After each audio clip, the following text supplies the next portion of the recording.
big screen. Yeah, that's what they gotta go to the small one.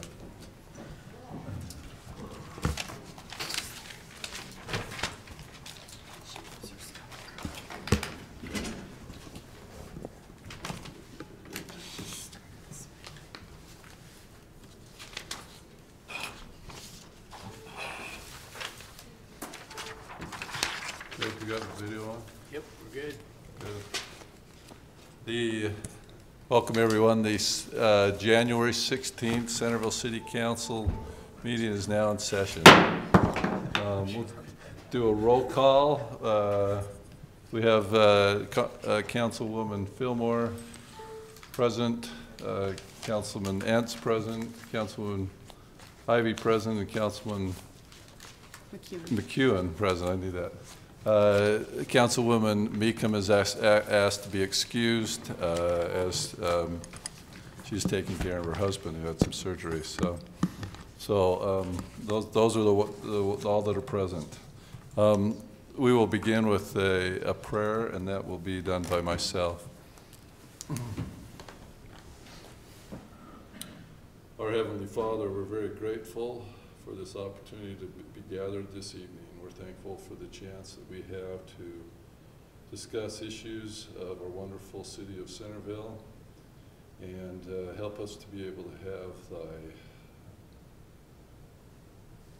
mercies with us, help us to be able to counsel well, to listen well, to be able to discuss well and make sound decisions.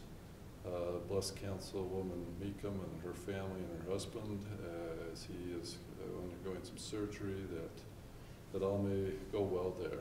We're grateful for the freedoms that we have to be able to gather in this type of setting and to be able to discuss all that we do within our society.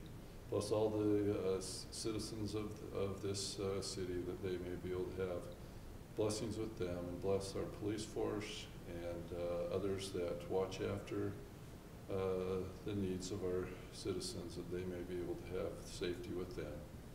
And this we say in the name of thy Son, Jesus Christ.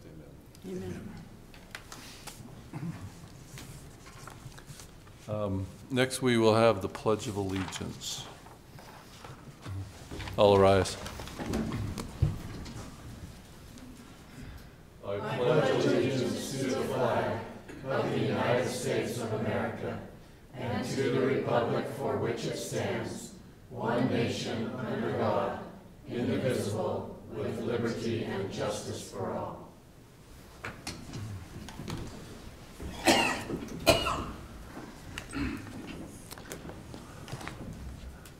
Tonight we have the special opportunity to swear in a new city recorder. And we are excited that she has some family members here with her. This is Mackenzie Wood, and so I will swear her in down here in the front. And Mackenzie, maybe you can introduce your family members to us. This is my sister Maddie, and another sister Mercedes, my mom Cynthia, and dad Tony. This is my grandpa Lyle, grandma Marie, and they live in Centerville.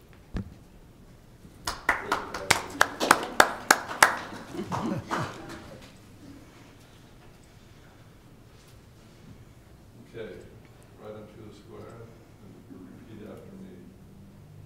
I do solemnly swear or affirm that I will support, I do solemnly swear or affirm that I will support, obey, and defend the Constitution of the United States.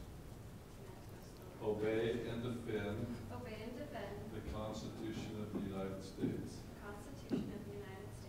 And the Constitution of this state. And that I will discharge. The duties of my office with fidelity.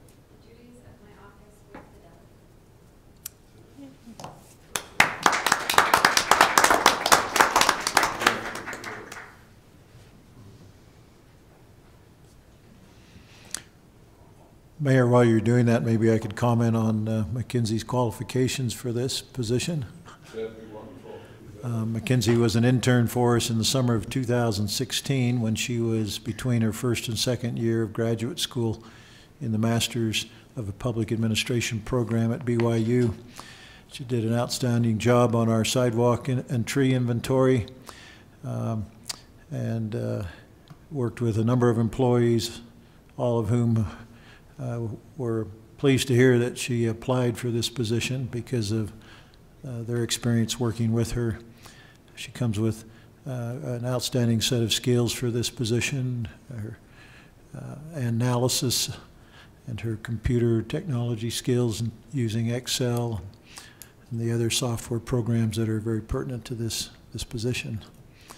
So we are excited to have her on board.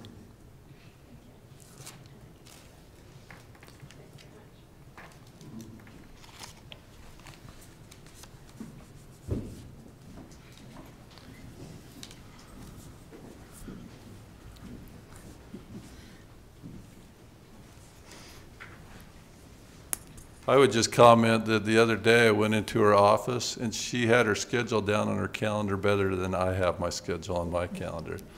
So we're looking forward to working with her. We're at the part now with the open session. This is just a comment on any matter of public interest, municipal concern. Those that are going to comment come up to either one of these pulpits, and we encourage that you keep your comments to 2 minutes if there is anyone that wants to comment in the open session.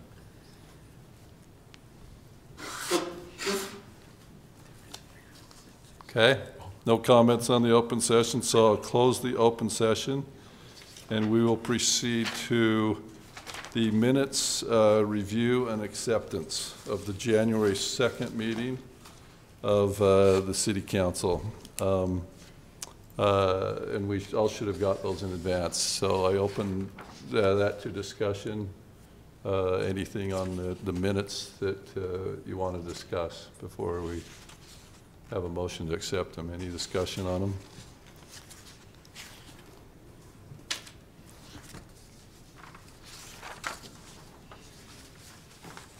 Motion to accept the minutes as recorded.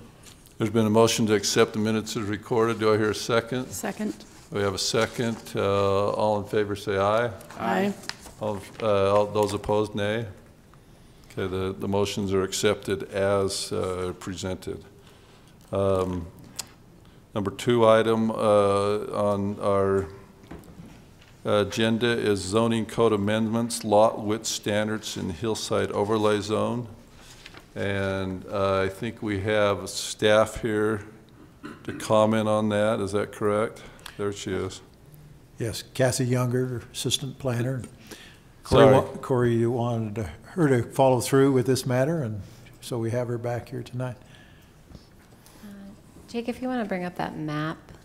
This one or the other one? No, the other one.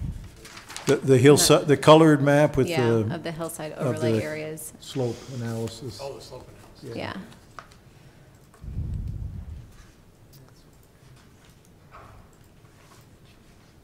Yep. Okay, great. Yeah, so hopefully I can answer a few of your questions that you had from last time. This is a map that Mike Smith, our GIS guy, made of all the agricultural low lots in the hillside overlay with the color-coded slopes there. So for the proposed amendment, all the green areas that are less than 10% in slope would be reduced to 80-foot width, which is the same as the AL lots in all the rest of the city. And then the 10%, the blue areas, would be 100-foot width, and then the red areas there that are over 15% would stay at 125-foot width lots. And so the rest of the areas in the hillside overlay that aren't highlighted or colored are all already residential low lots. So based on your amendment a few months ago, those lots would be at 60, 80, and 100. So this is just mirroring the zoning code to match what we did in the residential areas for the hillside overlay. So they would keep their base zoning width in low slope areas, but in the higher slope areas, the width would be extended. And thank you. That was very helpful in understanding the scope of the change. Before, it was just, I couldn't wrap my head around what I was looking at from a parcel perspective. Yeah, I was a little surprised at how little slope, I guess, how much of it was under 10%. So am I correct in saying that there is no agricultural low south of Parish? Not in the There- hillside overlay. Okay. Well, actually, I think there's. And there is some, there are a few. There are some small. Yeah, everything that was hillside is included, that it was AL. So there- even the ones south there. Well, Well, that's not I south. think though, if you, Oh, It yeah, I think only if you gets go down further to- south of Parish, there are a couple of little spots, like off of 700 East. I thought he included everything, but It says just north of Parish Lane, and the map only goes down to, Chase, right? He well, did it include takes a everything block in or the so- zoning couple map, blocks but past then Chase. just not in that.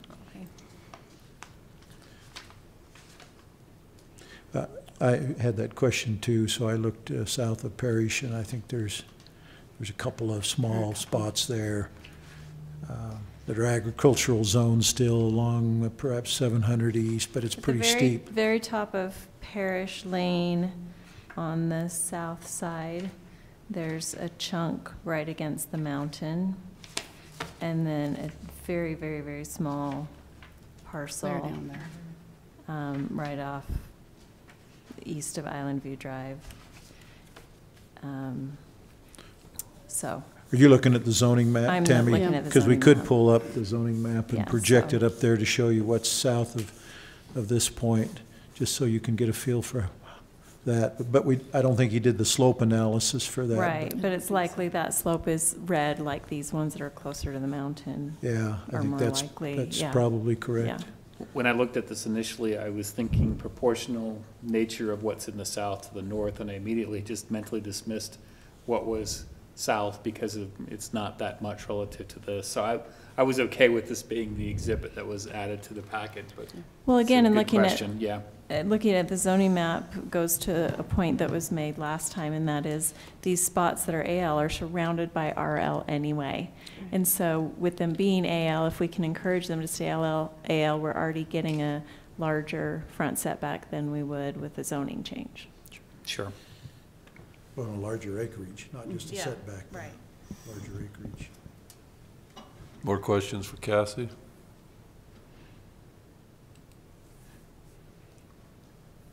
We also have the applicant here. Would the applicant like to comment at all?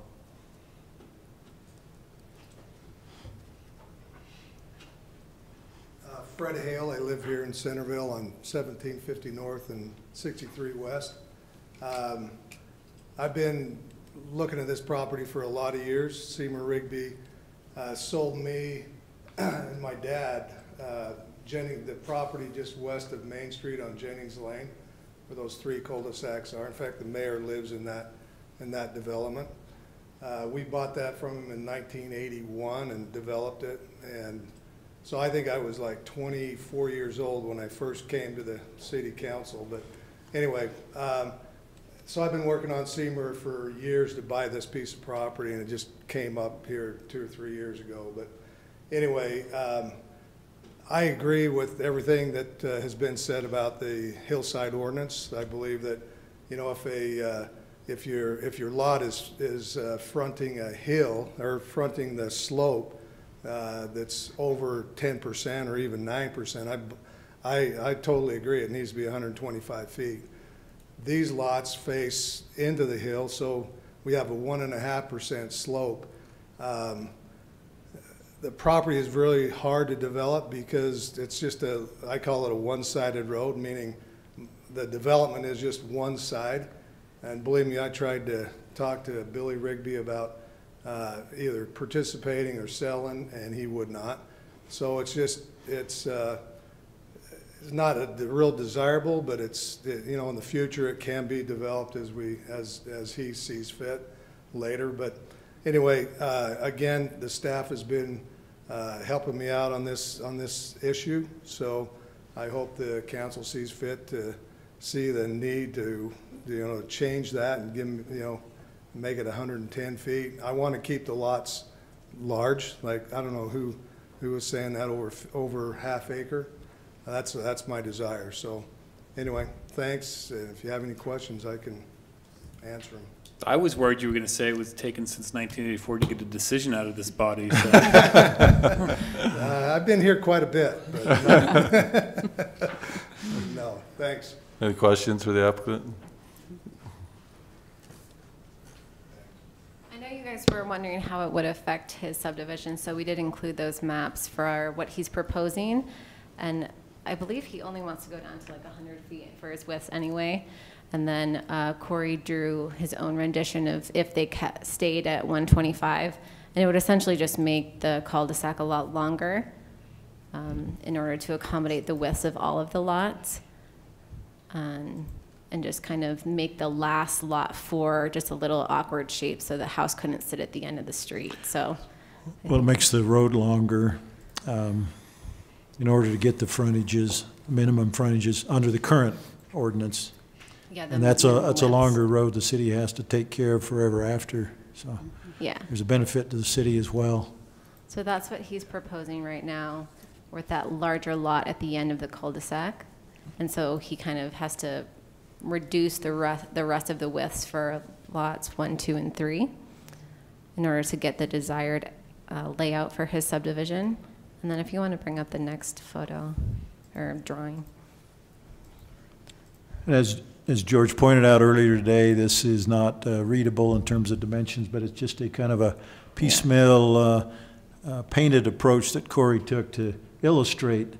But there's no dimensions here that have been put in. Yeah, and that's just approximately 125 foot widths for 1, 2, and 3. So it just kind of makes lot 1 in this case a little not what Fred originally wanted, and just extends the road quite a bit into the subdivision. So those are the changes. Mm-hmm. Further questions, discussion?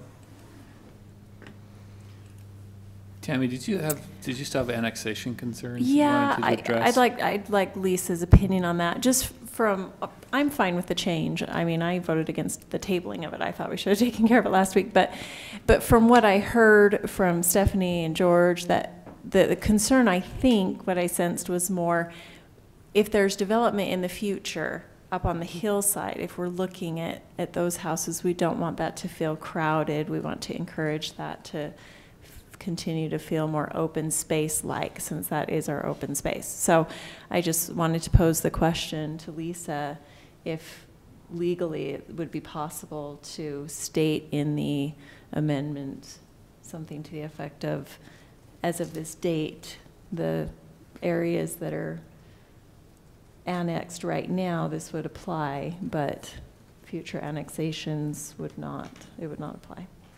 Yeah, I appreciate the question.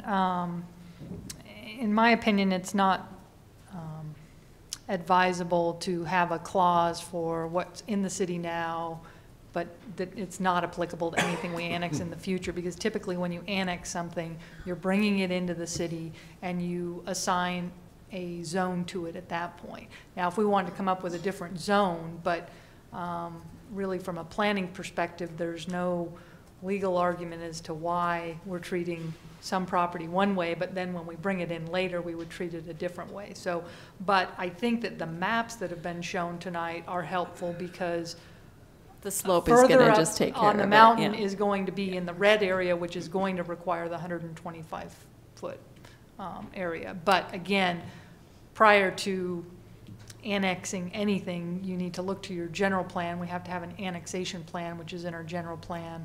And I think we would have to, review some of those issues, but. I figured that would be her answer to the question, but I thought it was worth bringing up anyway. And I agree, I agree, no. I agree that the fact that, again, it's agricultural low, if we can keep things agricultural up there, if we ever were to annex anyway, then that's a preferred alternative to the RL anyway. So I'm not worried about this amendment. So. You ready for a motion from Yeah, someone? Or do you have any further discussion? She'll make it. So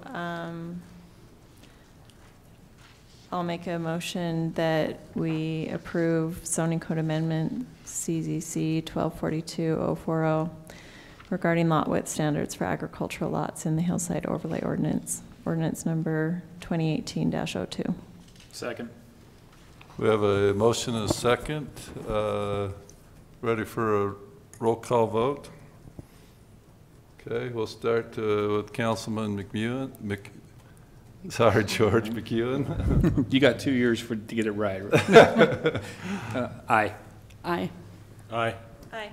Motion passes 4-0. Boy, you guys saved me. I didn't have to vote. We didn't have an odd count.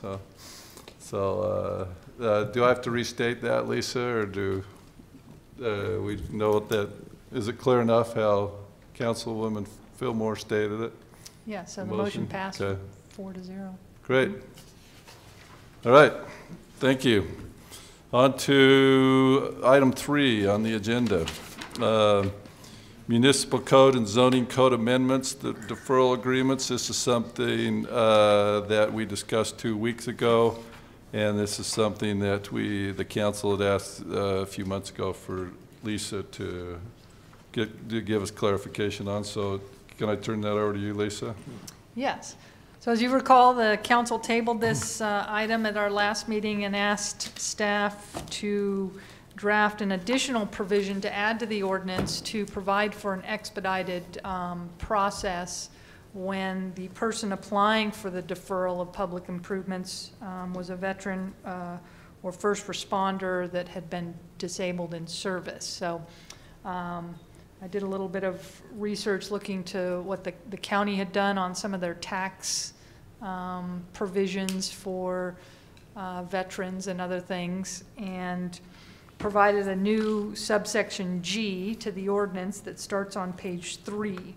So essentially the new provision says that if you are a veteran, service member of the armed forces, or public safety first responder, I think Councilmember Ince also wanted that, and you sustain a service-connected disability, that you could have an expedited procedure where you wouldn't have to come to the council to defer public improvements. That could go right to the city manager.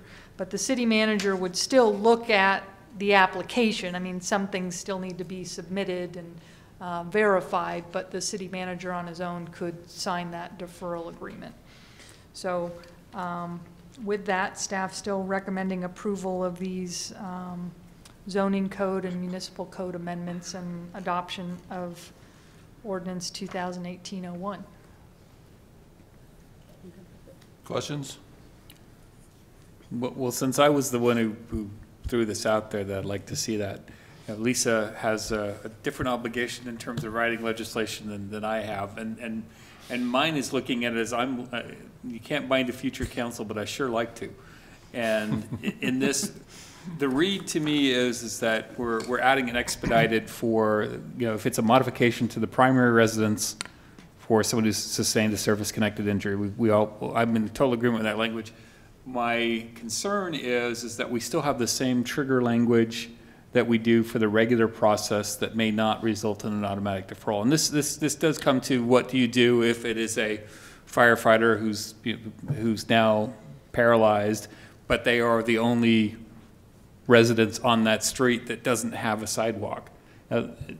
Do you allow them to defer because it's definitely good cause, because that's the intent of this legislation, or do you force them to make the improvement? I personally have some heartburn with the intent is if we're triggering the deferment because they're doing a modification to their home to cover an injury, it does not, the intent still holds. We do not necessarily want to cause them additional pain and suffering and stress by forcing the public improvement, but there's the community on the flip side. So I would prefer to lock it in a little tighter, but I'm open to that. I mean, as it stands right now, it could still result in an individual getting no protection from the city in terms of, maybe that's the wrong word, but no assurance that the city is going to take care of them in their time of injury, which is the intent behind this. So what are you, Give Would us it- some alternate language. Well, that's the problem is I don't really have a really good, because there is in the required factors for deferral, it says the city council must determine there is a good cause for the deferral. And then we have the criteria, and then when we go down to the veterans or service member or first responder, it points back to that criteria. So I guess you could still handle it under good cause, which is, I think, where Lisa's heading on that. If everyone's okay that that's strong enough, because Steve's here today and he hears the intent of what's going on. 6 years from now or something, and we have a different city manager, they may not interpret this the same way. So I'm not a big fan of putting in legislation that is vague in its intent. And I'm not saying this is vague, but open to interpretation other than what the council is trying to accomplish with it.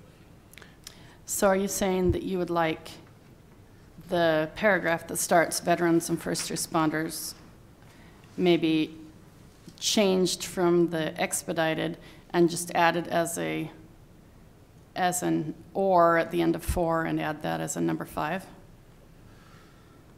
I'm not sure. I'm looking for guidance here as well, because where do you balance the public improvement requirement? And my viewpoint would be, and I stated this to Lisa in an email, that if a city is going to say, no, we absolutely have to have this public improvement, you are the last person on that street who does not have a sidewalk, who feels it's a safety issue, and all the triggering criteria is applicable, my viewpoint really is well, then the city probably owes it to that first responder or that disabled veteran to find a way to put in a sidewalk.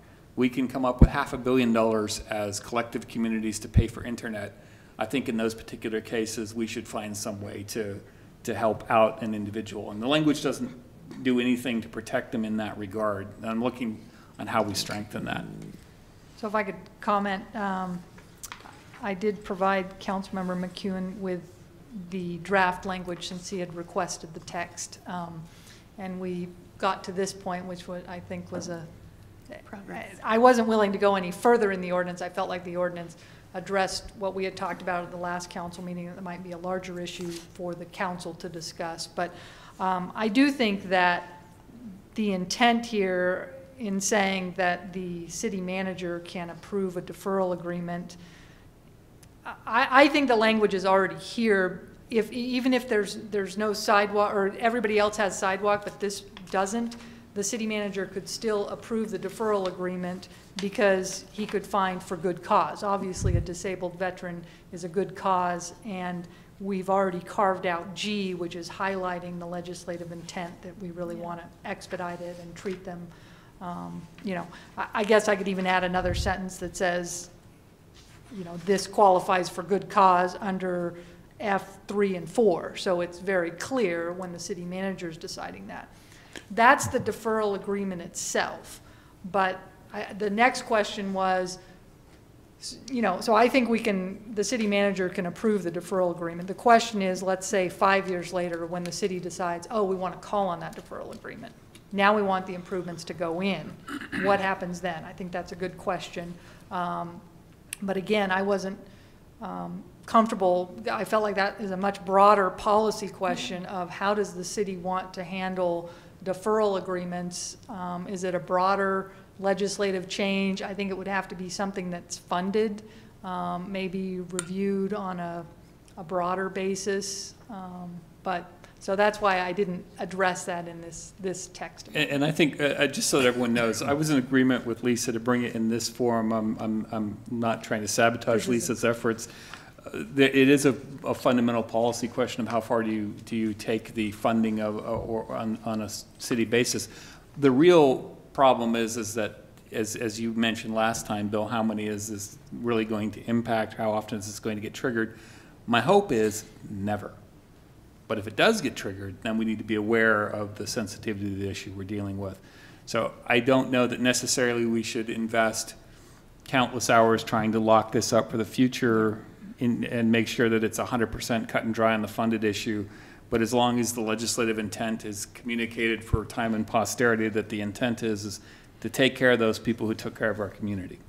Yeah, I think it's a good balance because like I brought up last time, I don't have anything against the intent and having it stated, but it does open a can of worms a little bit. Like we're putting it in this one little spot, and what about other areas where the same kind of intent might apply.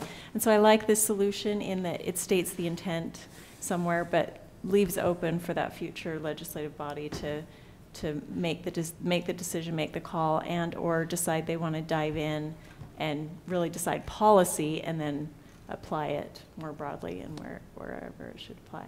Well, and let me raise this question. It doesn't resolve your issue, George, but would it help to put in here that they also have the option of appealing to the city council?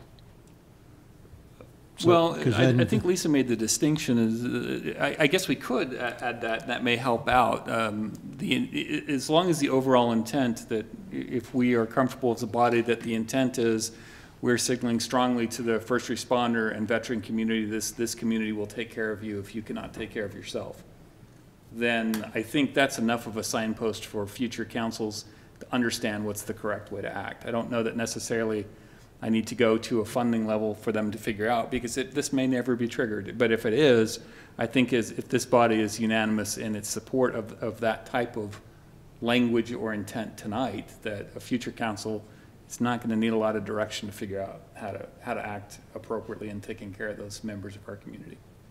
I agree. That's my viewpoint. Further discussion? I wouldn't mind it being stronger, but if you're comfortable with it at this level, I'm good with that. I think I'd like to add the sentence that Steve has proposed, in that there is an appeal process to the city council. That gives them somewhat of a check, that if they feel like, hey, the city manager did not respect the intent, then it could be appealed to the city council, and with that typically could come the research as to when this thing was Right. approved in the That's a minutes good and idea. that kind of a thing. Right, so it can I like that, Steve, and that can come under the same expedited procedure if they request an appeal to the city council, that it is expedited in process. Okay. So just adding a subsection 4G4, that if the city manager denies any deferral request under subsection G, that can be appealed on an expedited manner to the city council. Yeah. Yes, Okay. I think That's that's a great add, and that will cover it for tonight and hopefully for the future. So with that text change, I would motion to approve ordinance number 2018-01. Second. There's been a motion, it's been seconded to approve ordinance number 2018-1. Let's start on this side. Councilwoman Fillmore. Aye. Aye. Aye. Aye. Motion passes 4-0. Okay, we're on to item number 4 on the agenda, Whittaker Museum policies, and we have some representatives here from the Whittaker Museum. I see their chairman, Spence Packer. I don't know if he's speaking or if he has someone else, but we welcome whoever to come up to a pulpit. I'll come and respond, but I think Lisa's going to present the document. Sure, yeah. I told the museum representatives that I'd be happy to just give a little presentation here, and then have them here as backup for any questions, because they certainly have more intimate knowledge of the workings of the museum. But We were hoping Spence would sing, but that's okay. Go ahead. well, we can still add that, Okay. definitely. I will quickly disappoint you. Jake, if you could just go maybe to the link to the online version. So we have for you tonight a set of Whittaker Museum policies. As I had mentioned in my last meeting with the board, that we've been working on this for about a year or two, and I think they reminded me that it might be more like Longer than 3 or even more than that, but. I stalled it for at least a year, Okay. just because it sat on my desk. So the museum board and the museum director have been working on some policies for the museum for quite some time, I think is a fair way to put it, so that they can have some guidance and some continuity between board members and museum directors, and a set of written documents that will help them with the operation of the museum, as well as documenting a lot of the the items that they get at the museum. There's quite a bit of documentation that needs to occur, which they've been doing, but I think it will be nice to have this set of policies. It also helps when the museum or the city is going after grants. A lot of times when you're requesting grants, they want to know what your accession policy is, or your de-accession policy, and other kinds of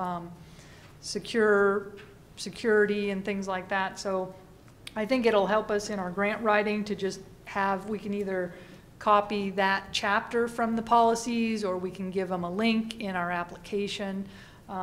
So we debated whether to have this as a standalone. In our ordinances, we do say that day-to-day kind of policies do not have to be approved by the city council, but more substantive policies like their research policy, their operations and things like that should come to the council. Collection management, accessing and yeah, de-accessing. Collection management, yeah, building use, those kinds of policies. But as we were working through this, I actually suggested, why don't we just put them all together so that everybody knows where they are. We have them in one place. We'll put them on our municipal code online so everyone can see them, and make them easily accessible, because I think sometimes when we adopt things and we don't have the resolution or the written documentation, you know, it might be in somebody's briefcase, but you know, then they leave the board. So I think this will actually help everyone do their job well, and keeps us informed of what they're doing. This is not to overmanage what the museum is doing, but to help them be successful. And as you can see, I just used the same platform, the municipal code online. So if you just want to click Jake on the books, just up in the right on, well, yeah, just up above Centerville City, you'll see that we now have, and then scroll down, we have our municipal code, our zoning, our fee schedule, and then this will be our fourth book, the municipal policies, or the museum policies. And you know, there are some very detailed things in here about when they're open and when they're going to have tours and things like that. But in our last go around, which I think is nice by having it online, we were able to easily search how many shoulds and shalls we have. And in the last go around with the museum board, we went ahead and changed some of the shalls to shoulds, because we don't want to trip on our own policies. We want to be able to follow our policies. So we did make a number of these more permissive rather than required. But with that, I think, Spencer, if you'd like to add anything about the process or how excited you are about these policies, now's the time. Thank you. I am excited, actually. It's been a long process. As I came onto the board, we really didn't have much of any kind of a paper trail guidelines, and this provides that. So as there's turnover and changes, which inevitably happen, this gives a pattern that can move forward and add, as you'd mentioned, consistency and continuity into the management of the museum. It originally, I'm going to embarrass one of our board members, but Nancy Smith, and I'm going to have you actually stand, Nancy. We want to see. And I'm going to clap. Nancy created really the boilerplate that we started from, and literally it was a mammoth task. And she undertook that and spent literally hours and hours and hours. And I think the rest of the board had some contributions, but none more so than Nancy. So I just want to recognize her in front of you as the lion's share of the work on the boilerplate was done. And then we gave it to the city staff. And First to the city manager, who let it sit on his desk for a year. And then he decided, I ought to get Lisa involved in this. I'm going to give it to her. So there's a confession. And well, as you read it, it's very riveting. It is. There's been a few sleepless nights that I did not have, because I did sleep when I read this. But we felt that it was important to add that continuity. So this is kind of a culmination of a big effort. So And Lisa's been invaluable in directing us on how we are restrictive, what we should do, but let's not bind ourselves to where we can't actually function and do what we need or can do, so. Anyway. We have questions for Lisa or Spence? Can I just Comment? put in my 2 cents as the liaison? It's been hard. It's been a lot of work, and it's been a lot of reading and a lot of debate over little words and implications and what are the best practices. But it's been so fun to see just recently, as we've had these all pretty well set and just waiting for the city council, to see a situation come up where we say, well, let's go to the policy and let's see what exactly it says. And to have that as a backstop for us, and to be able to say, well, we'll do what it says in the policy, and then we don't have to have any question, we don't have to have that personal opinion to muddle up the waters as we do things. So it's really been helpful. It adds a lot of credibility Yeah. to the museum. So. It does. Completely agree. This isn't the first policies and procedures manual I've read, unfortunately. It's one of the better ones, and one of the things it does do is an organization cannot consider itself professional if it doesn't have written policies. And so it helps bring an organization that doesn't have one into the hallmark of being a professional organization. We've been professional for years. This just codifies it for those who come later, and those who don't know, they can actually see, hey, this is a real organization that really thought through everything that they do. So that's congratulations on the completion of a lot of work. And such a great example of the power of what a citizen committee or board can do and add to our city. So we're grateful for the time that you spend. Very grateful. Right. So I with that, just would like to thank the board as well, and Nancy Smith for all her hard work. I should have mentioned that in my presentation. She did do most of the work on these policies, and then we worked with the board numerous times, and also Lisa Summers also did most of the Appendix A, all of those forms. I'm sure she had a fun time creating those. So, thank you. Yeah, it was definitely a team effort, and I think the museum board definitely did a great job on these. So. And I also wanted to mention, though, that as with anything, as you work through it, we can easily make some amendments. Those amendments do require a resolution, and it'll come to the council, but we can easily do those. Just contact me, and we'll make some of those changes. But hopefully you can work with them for a few months. And It's all good on paper till you actually have to use it. Exactly. Then it changes. But yeah. So with that, I move that we accept enact and adopt, I guess, are the verbs that we've been given, the Whittaker Museum policies, resolution number 2018-04. I'll second it. It's been moved and seconded to resolution number 2018-04. We'll start with, on my left, with Councilman Entz. Aye. Aye. aye. Aye. Passes 4-0. Boy, I saw a lot of big smiles on this face as I was looking at it. So, thank you.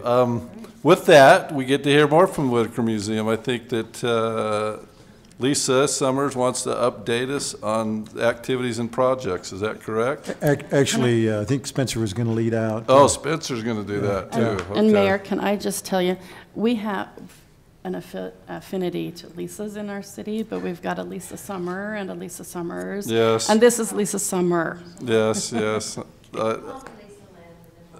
And I knew it was Lisa Summer because I stopped over there and she gave me a tour of the museum today, so I apologize. I think I started that. So, Spence, then, I guess we get to hear from you on the activities and projects. I'm going to report more on our projects. We had CLG awarded to us, and we've used that money, I think, quite frugally.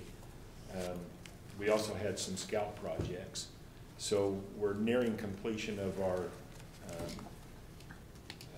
the carriage house room. It's been enclosed. We're waiting for an order on the carriage house doors. So we still have plywood up on the outside, and we actually are getting questions. Why do you have plywood? What are you remodeling? And it's kind of like, oh, you're noticing. That's great. But that's nearing completion. on the structural part. We have more to do on the interior.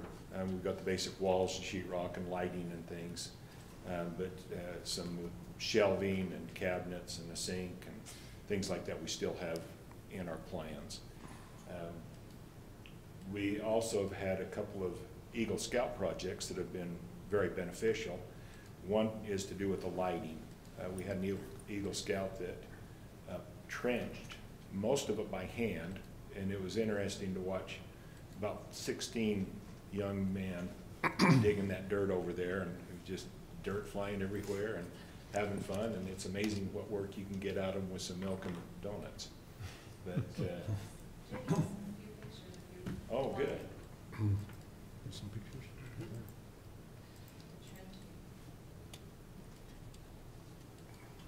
Some of we've got a couple trenches still open over there.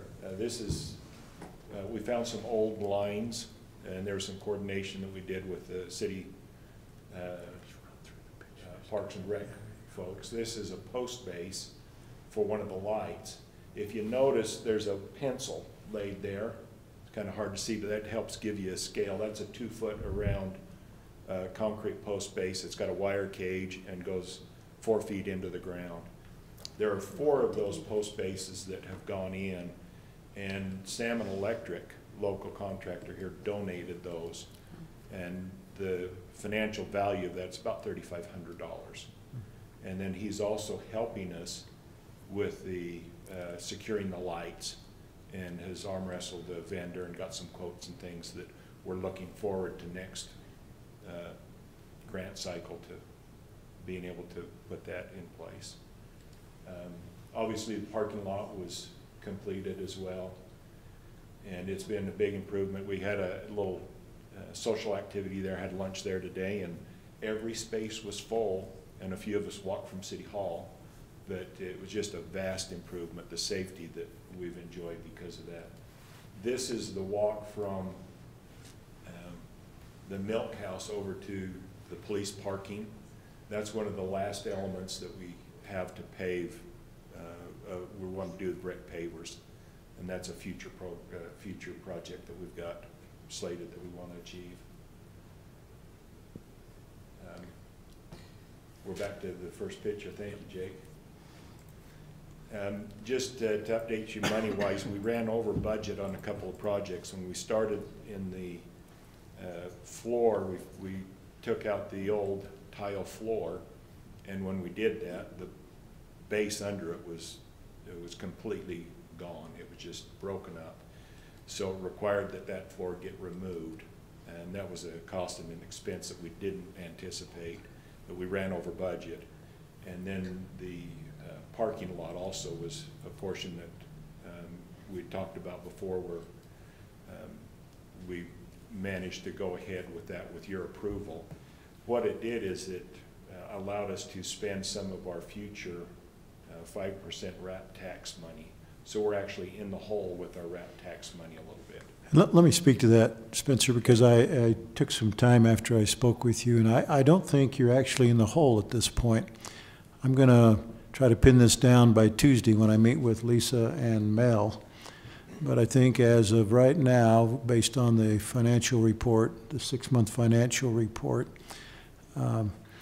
you're actually, the RAP tax you have received so far, and we did catch up a few months here recently so that you're caught up through December in the transfers from the city from the RAP tax fund to the museum fund. You actually probably has covered those costs. And so from this point till June 30, you have 6 months of RAP tax that will be available, about $10,000, most of which I think will be available for projects still. And that can be committed as a part of your match. And then come July 1, you'll be in a new fiscal year, and there's approximately $20,000 of RAP tax as the 5% allocation will mean about $20,000 next year. So if you have the 8 to 10,000 that I'm estimating now from now to the end of the fiscal year, plus the $10,000 grant, plus the $20,000 in the fiscal year, you've got about, I think, I'm I'm going to try to say this with more confidence next week. I think you'll have about $40,000 total to do the projects that you mentioned to me today. Pending the grant money. Right, with 10,000 of that being the grant money. So based on the numbers, So we're making the project contingent on the grant, or? not necessarily if you spend it before you sign that grant contract. Okay. So one question, if we go back to the carriage house doors, we've got that. You just mentioned there's some interior pieces. Sounds like you're getting close to this final sprint. How confident are you on the remaining numbers of what needs to be done? Are we at the point where we can say we are dialed in now because you've rocked it all back in? This is finished fixtures and improvements, shelving, that sort of thing. Do we have a number of what the remainder is on this project? About 35,000 is To what- finish the to project. finish out this section of projects. Now, does that include Lisa's office? Yes. And a desk and a chair. I'm a fan of her having a desk and a chair. When I watch her walk out of the judge's chambers, I think, something's just not right here. I had a photo of that red chair that you sat on that was broken and split that she used for months and months. But I lost all my photos on my phone, so. So I'm going to throw out the classic dangled carrot. If you had the money, how long does it take to complete the project? If we said the checkbook is available to complete your current project as it stands, what is the time to complete? I think we could, we're looking probably fall. Really, there's the lighting, which is a fairly quick project to do. The interior, part of the struggle is getting the grant and then getting matching, but then our go date isn't until we sign documents. And that's been a little bit of a Well, So there's an option there. Let me mention that your grant match, if you're going for a $10,000 grant, which I'm assuming is that's what. the maximum, I believe. So you need 10,000 to match that. You could use, before the grant contract is signed, which I'm guessing is along in June, based on past years. Does that sound right, Lisa? Probably a June contract signing, but you could use the 8,000 to 10,000 that I'm mentioning, I think is still available in the current year from RAP tax, to address some things before the grant contract is signed, and then the grant contract could be matched by your RAP taxes as of July 1. I'm liking your numbers, because we showed ourselves about 7,000 in the hole, now you're giving us 8, so that's a pretty good swing. So, Yeah. thank you. Well, I'm wondering if it can get better, and it's mostly from my point of view is the museum has waited a long time to finish off a lot of these projects. If the funding were not the issue, if you're not being gated by a grant, which I'm not sure why we gate only by the grant. I mean, that's a good mechanism, but we do have other I think contingency funds. Can I Sure. interject? Partly because it was a funding source that we had that was matching, and it made so much sense to us. Sure. I'm just not sure we should use it as, I mean, that's a portion of the project, but Sure. if the project was backstopped with other, because we have another 5% contingency that's available, I don't know that we've necessarily committed that. I'm just throwing that out for council consideration, And just there to was get this done. There was some discussion of that earlier when we were asking for money to do the parking lot. And apparently we didn't use any of that contingency fund, Steve, on that parking lot area. Yeah, I don't think you have. So- No, you haven't. You haven't, because the council didn't make a formal decision about that. And I would recommend that think- you not make a formal decision tonight about using a contingency, because you've got yet an analysis you're going to review tonight about park improvement funding for the next several years. I know you have baseball program folks wanting to ask for some of the contingency money. So I just would caution you to wait for the bigger picture. There's competition for money. Oh, I get that there's competition for money, our baseball program. I think you can still address, in other words, the high-priority safety issues for sure within the next 6 months or so, and still have your grant, have your RAP tax for this coming year there. I'm looking at it from the perspective of especially safety issues. The sooner we can get to the finish line on those, the better off I'll feel about it. I mean, I'm glad that the doors are coming in. The worst comment I get back on that is, how come we have a city facility that has plywood on the side? I've had that comment come to me from multiple directions. So maybe you can keep that as an advertising tool. If, people don't show up, just put the plywood back up and we'll get more questions because they're noticing. But I'm just throwing it out for consideration as to recognizing that we're always going to have competing resource requirements, and this one is already pipelined and heading towards completion. What prevents us from finishing it? And it seems to me that it's money. Because as much as I respect the idea that there are other programs that are going to need the money, I haven't committed necessarily to a new program yet with baseball or whatever, and I'm definitely willing to hear the rest of the picture. I'm just wondering out loud what prevents us from completing the project and just getting it off of our hit list. And once that's off the punch list, I think you still got the pavers, you've got some other projects, but correct me if I'm wrong, proportionally they're very small funding-wise relative to this effort, right? Well, the pavers are part of the 35,000. Right, yeah. The pavers and the The lights. pavers we show And is the a inside really work. Okay, so I misunderstood. I had the pavers as a separate project in my head. So. No, they're all part of the 35,000 number. The lights, the paving, the pavers sidewalk, the interior work, the furnishings, the flooring, all that is part of the 35,000. Well, the nice thing about these historical buildings is that the funding availability is pretty consistent. And so it's nice to just kind of follow that trail and have the funds that we have available always available for the matching and letting the I don't think there's anything that prevents us from adding match in the funding pool. Which pocket it comes out of, some of that's... Right, but to me, this sounds like a policy question, and I think that before we just say, well, we have money sitting there, we should put it here, I think we should have a bigger policy discussion we will. about I'm how not to saying decide. sold to the lowest bidder tonight. If Spence wins out with the lowest bid, they get the money. But what I'm looking at is, I remember distinctly standing with Spence last summer, looking at a lot of these project areas and looking at what the issues were and what had been uncovered. And I don't think he'd even gotten the floor fully leveled at that point the last time I saw it. So it's been a while since I've come to look at the site. I'm just looking at tying down and completing a project. The curse of project managers everywhere is all these little projects that are 90% done and you never get to finish them. So I'm just looking at tying off one fairly major project for a city building and then moving on to another area. And I'd definitely be in support of that. It may be a policy thing, but I think basically the city has a policy that employees have a desk and a chair and a place where their mail gets put, and Lisa doesn't.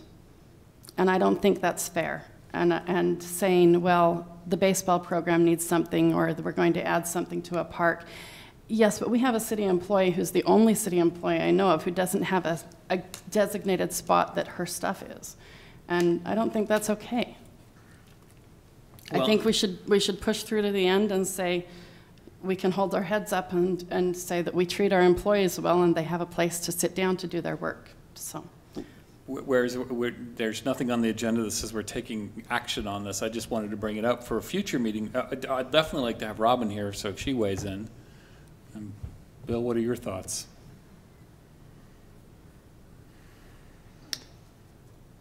I would agree with what Stephanie's saying, that we probably need to keep pushing.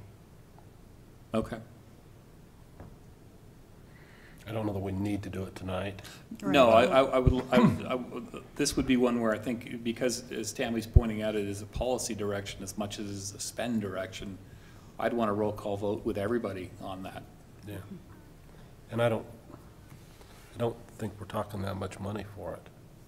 No, I think we can, from my perspective, that's, for the value gained in what's been added and the donations and everything else that's been received, that is a really minimal number to finish this off and to move on to other projects. Kind of take it off the worry list, not to say that we won't worry about the museum, but that's a major set of worries that I think as a board you've been carrying for a long time that I'd like to get off the worry list. Of course, if you come back and say we're going to look for some improved lighting and round two will be a little harder, but no, I'm just kidding. There's always more projects. There's always more projects, so my wife tells me. I'm just going to say thank you for your consideration. I mean, I think we're working hard for you, and we're finding some success and improvements, and I think we're maximizing the dollars that we do get, and we appreciate your support, so thank you. Well, thank you for your efforts. I mean, Thank you, Spence. As a kind of a travel nerd, I've been to many community-level museums, and there are very few to almost none that rank the same way that Whittaker does. So, and that's a direct result of the community involvement. Thank you. Thanks for the update. Thanks for everyone being here. Item number 6 on the agenda, fee schedule amendments, park impact fees.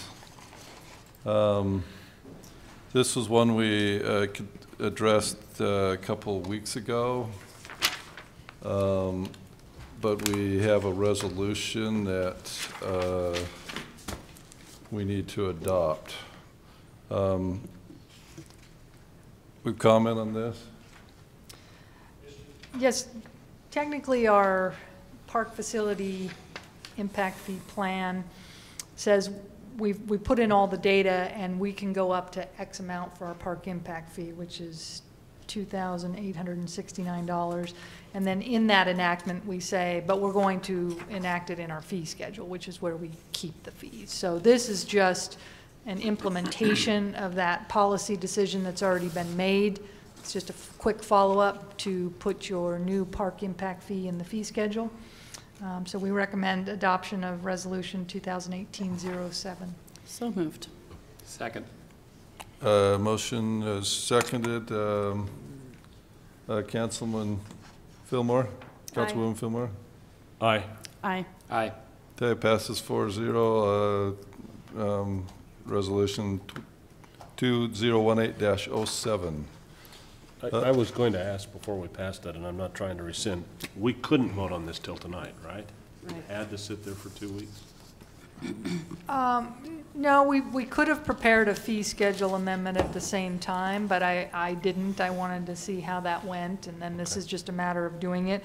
Under the statute, your impact fee doesn't go into effect until after a 90-day mandatory waiting period, and that's 90 days from the date of approval. So of the ordinance. Of the ordinance that January you 2nd. adopted last time. So obviously, we had a few months to get this taken care of. So. Okay. Yeah, we didn't know on January 2nd whether you were going to agree to the $2,869 maximum or wanted something lower, so. So if we passed it 2 weeks ago, you could have had this then, but since you didn't have that, then that's But the fine. effective date is the same. Okay. It's 90 days from January 2nd. Good. Yeah. Okay, great. Item 7, this is a review of funding for park improvements, including assistance from South Davis Recreation District. I think Steve Thacker was going to lead out on this. Right. And I thought some of you might want a hard copy if you want to make notes on it Yes, thank you. while I talk you through this. I don't scroll up and down as well as I should. Bigger Okay. touchscreen. That's the only way I can do it. That's what I need. This is an update of an analysis I did in April. And the purpose is to help you give some direction, make some decisions, and give some direction about this loan from the fire district, which I guess we're supposed to be calling a lease. Correct. What did I say, the fire district? I was going to say, if the fire wants to give us Wait a money, minute, when did that things have really change? changed. The recreation district, correct. How much you're going to borrow, how soon, do you borrow it all at once? If you can borrow it in tranches, are you going to borrow it in tranches? Those kind of questions. So let me go through this line by line, make sure you understand it, have questions, you can poke at it if you think I've missed something. I've been over this with not only Jake, but also our Marcus, our accountant. And I think it's solid, but you certainly can poke at it. Fund 45 is the Parks Capital Improvement Fund. Fund 27 is the RAP tax fund. And we're looking at them both together because obviously they're both sources of funding for the parks improvements. And we have been paying for the community park expansion out of the Parks Capital Improvement Fund. That's why it has no cash left. And we're still showing expenses there, though, that are going to be covered by, that are actually covered by a due to and a due from between the Parks Fund and the RAP Tax Fund. But there's a, and I ran this number by Marcus. I said, Marcus, as of the end of November, it's my understanding that between those two funds, you have $231,405 at the end of November. And is that including 85% or 100% of RAP tax? That's, well, this asterisk assumes that you have used the 5% contingency. If you look at the footnote for the asterisk, it assumes the City Council approves use of the 5% RAP tax contingency through November 2017 for the parks, or $28,541. That's the 5% through November. Now, if you don't agree to let that be applied there, then you have to alter these numbers by $28,541. Did we previously vote on that? No. No. No, that's why I've asterisked for you to pay attention to and make a decision about. Tingy donation reserve, 50,000 of that 231,000 in cash is actually the donation from Tingy's. So it needs to be spent for that purpose. The numbers I'm giving you, the cost estimate for phase 3 doesn't include the Tingy Pavilion, so that's why I'm taking the 50,000 out in this analysis. The December 2017 expenditures is just to bring added in there. They're subtracted the due to Centerpoint Theater to bring current. Like the museum was behind a few months in transferring to them, we were behind a few months in transferring all of the 5% allocated to Centerpoint. So that brings us current through November 30. December RAP tax, assuming 85% of the December RAP tax, there's the number. So available cash in those two funds as of December 31, $193,927. Reserve for completion of Community Park Phase 2. That's the phase we're just finishing. The April 3 cost estimate of $786,293 it appears is still a good estimate. We have 2 contracts involved there, and there's still some outstanding on each contract. So I've taken the expenditures through December 31, leaves $111,215.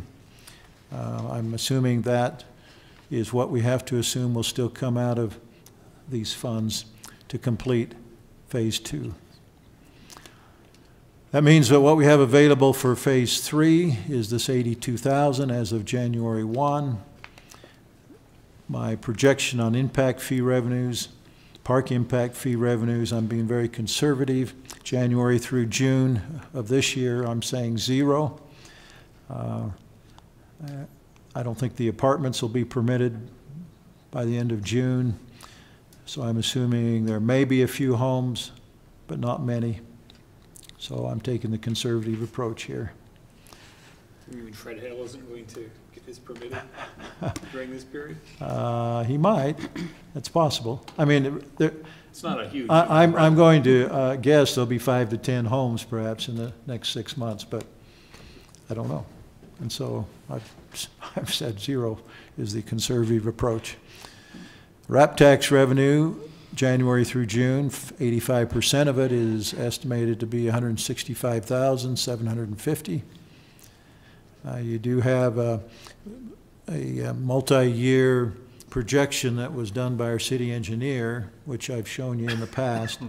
which shows year by year, here's the asphalt surfaces that ought to be treated this year and so forth in our parks as well as our trails.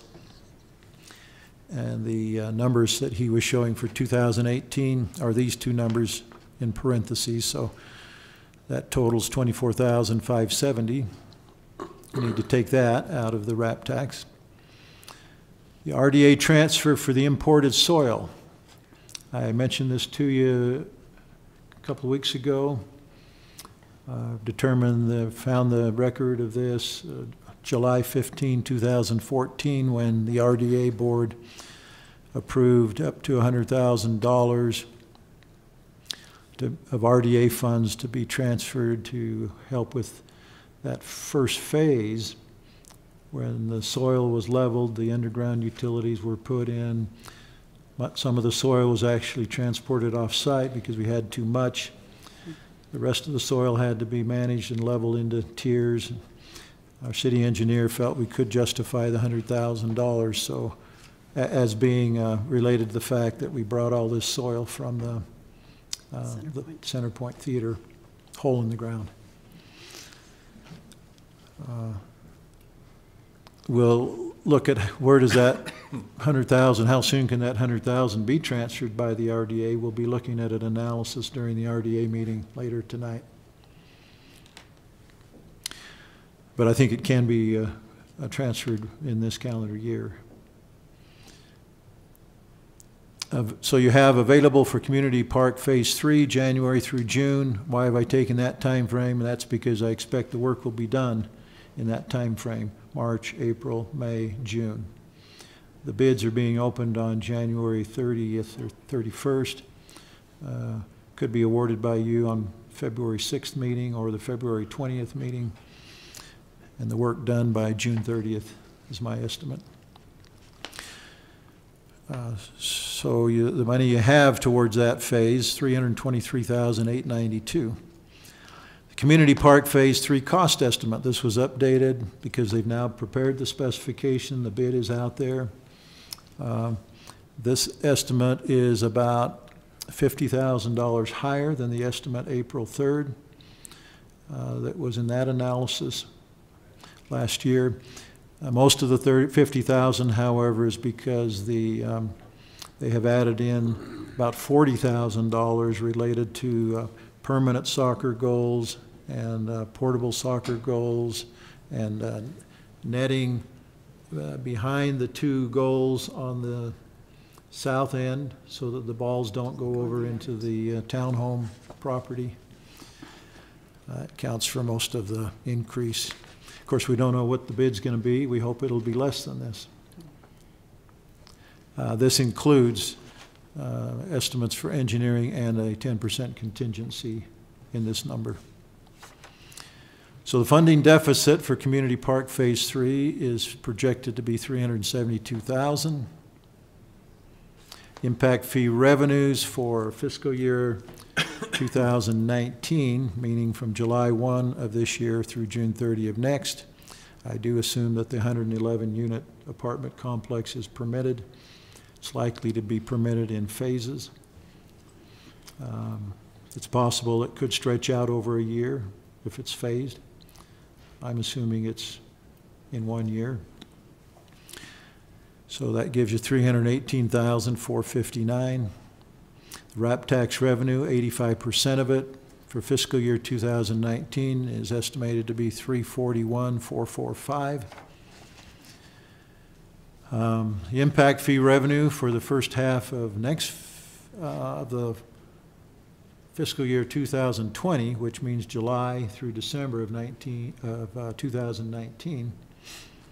I'm again estimating conservatively there. Zero is about as conservative as you can get. You probably will get 5 to 10 homes or something like that.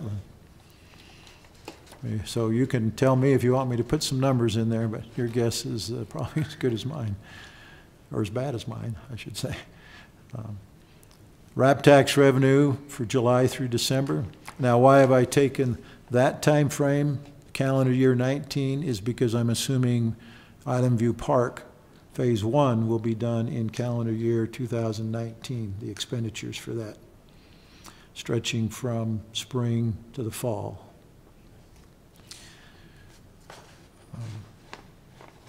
So there you have the RAP tax revenue for July through December of 2019, 85% of it. Then you have the Island View Park renovation phase 1. The match, we've taken the architect's estimate to split it 50-50 because the federal grant would cover 50%, have to be matched dollar for dollar. So the match would be $677,000. That would be our match. That would be our match. So actually, we'll pay $1.3 million because Right. the Phase- grant is a reimbursement, not a, It's a reimbursement, but you can draw it down in, during the construction, work in progress. You can apply throughout the project, is what we've been told by the state representative. So I left that grant part out of this analysis. So the funding deficit for Island View Park Phase 1, I'm projecting to be $214,200. But you have some cash flow issues, obviously, as you go through this. You may need as much as close to a $400,000 loan at one point, unless you want to borrow from within other funds, from other funds of the city for a period of time. That's another option here. The Recreation District has agreed to, apparently tentatively agreed to loan the money at the same rate as would be paid on their treasurer, in the treasurer's pool at the state, what they would lose. If we borrowed from our own funds, that's what we would lose as well. That money instead would be in the state treasurer's pool.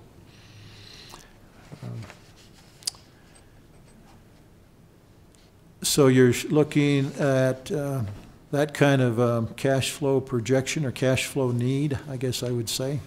But let me go over the rest of this with you. Future RAP tax revenue. And this is done on a cash basis. All of this is on a cash basis in terms of the RAP tax. If you're on accrual basis, you'd put 2 more months here into the analysis, but you can't pay the bills with accrual. You gotta pay with the cash, so it's based on cash.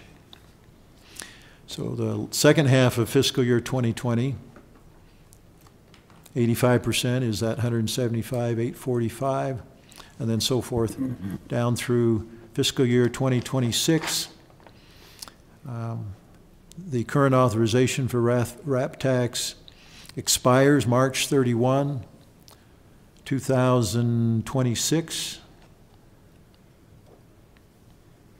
That means you'll get distributions through May, 2 months after March. That's why it's 11 months for that fiscal year. And I've assumed a 3% increase per year, as you can see. I think that's pretty reasonable. So RAP tax revenue available for other purposes.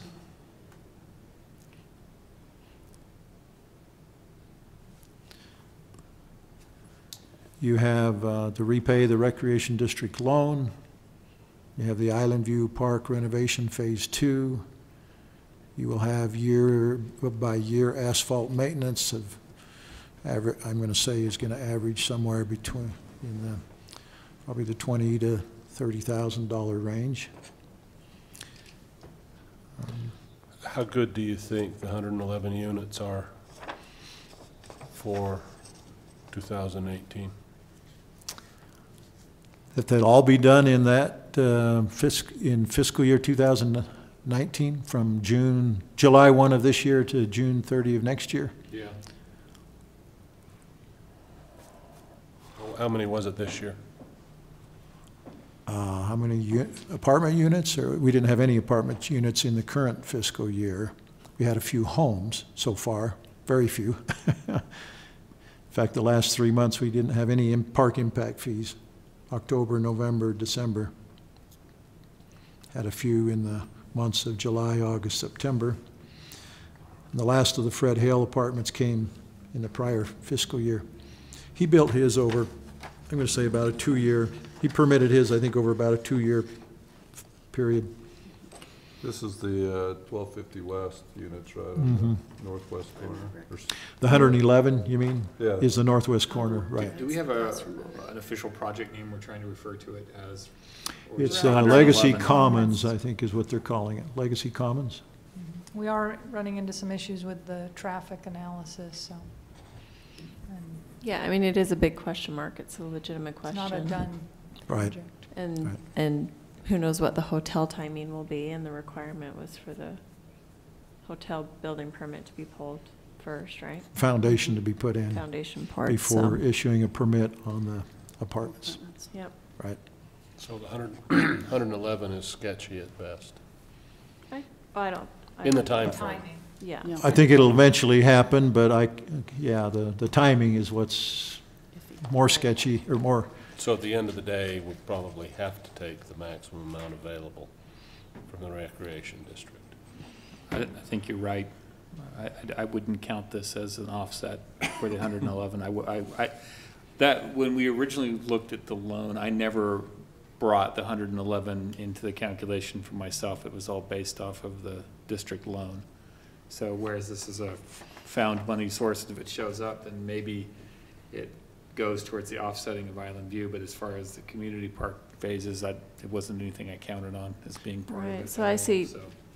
I see our best solution probably to be taking the maximum that the rec district will loan us, and then if the apartments don't come online in this time frame, then that's when we would look at intercity loans.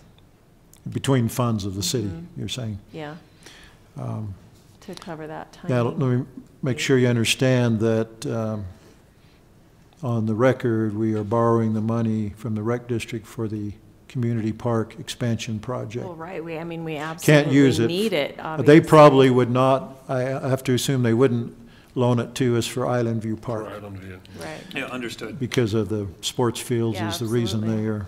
are agreeing to loan it to us. And just for the record, again, I did review the file. We last talked about this May of last year, and there were some significant red line edits, so. Yeah, it's we going to be a were- revisit. Yeah, definitely a revisit. We did not agree on a lot of, just as a reminder, they were at 20-year lease. They want it to be called a lease, not a loan, for legal reasons, so. Has the landscape on any of that changed with Real Soccer's interest in the futsal court? Is that factored into their desire to want to participate? We or haven't less? had the discussion again as a board since that news came about. And I haven't had any- Real is focusing on the north, they would prefer to put theirs in the northwest corner. Yeah, and that's looking Not on like this it's going to expansion work and property. move forward.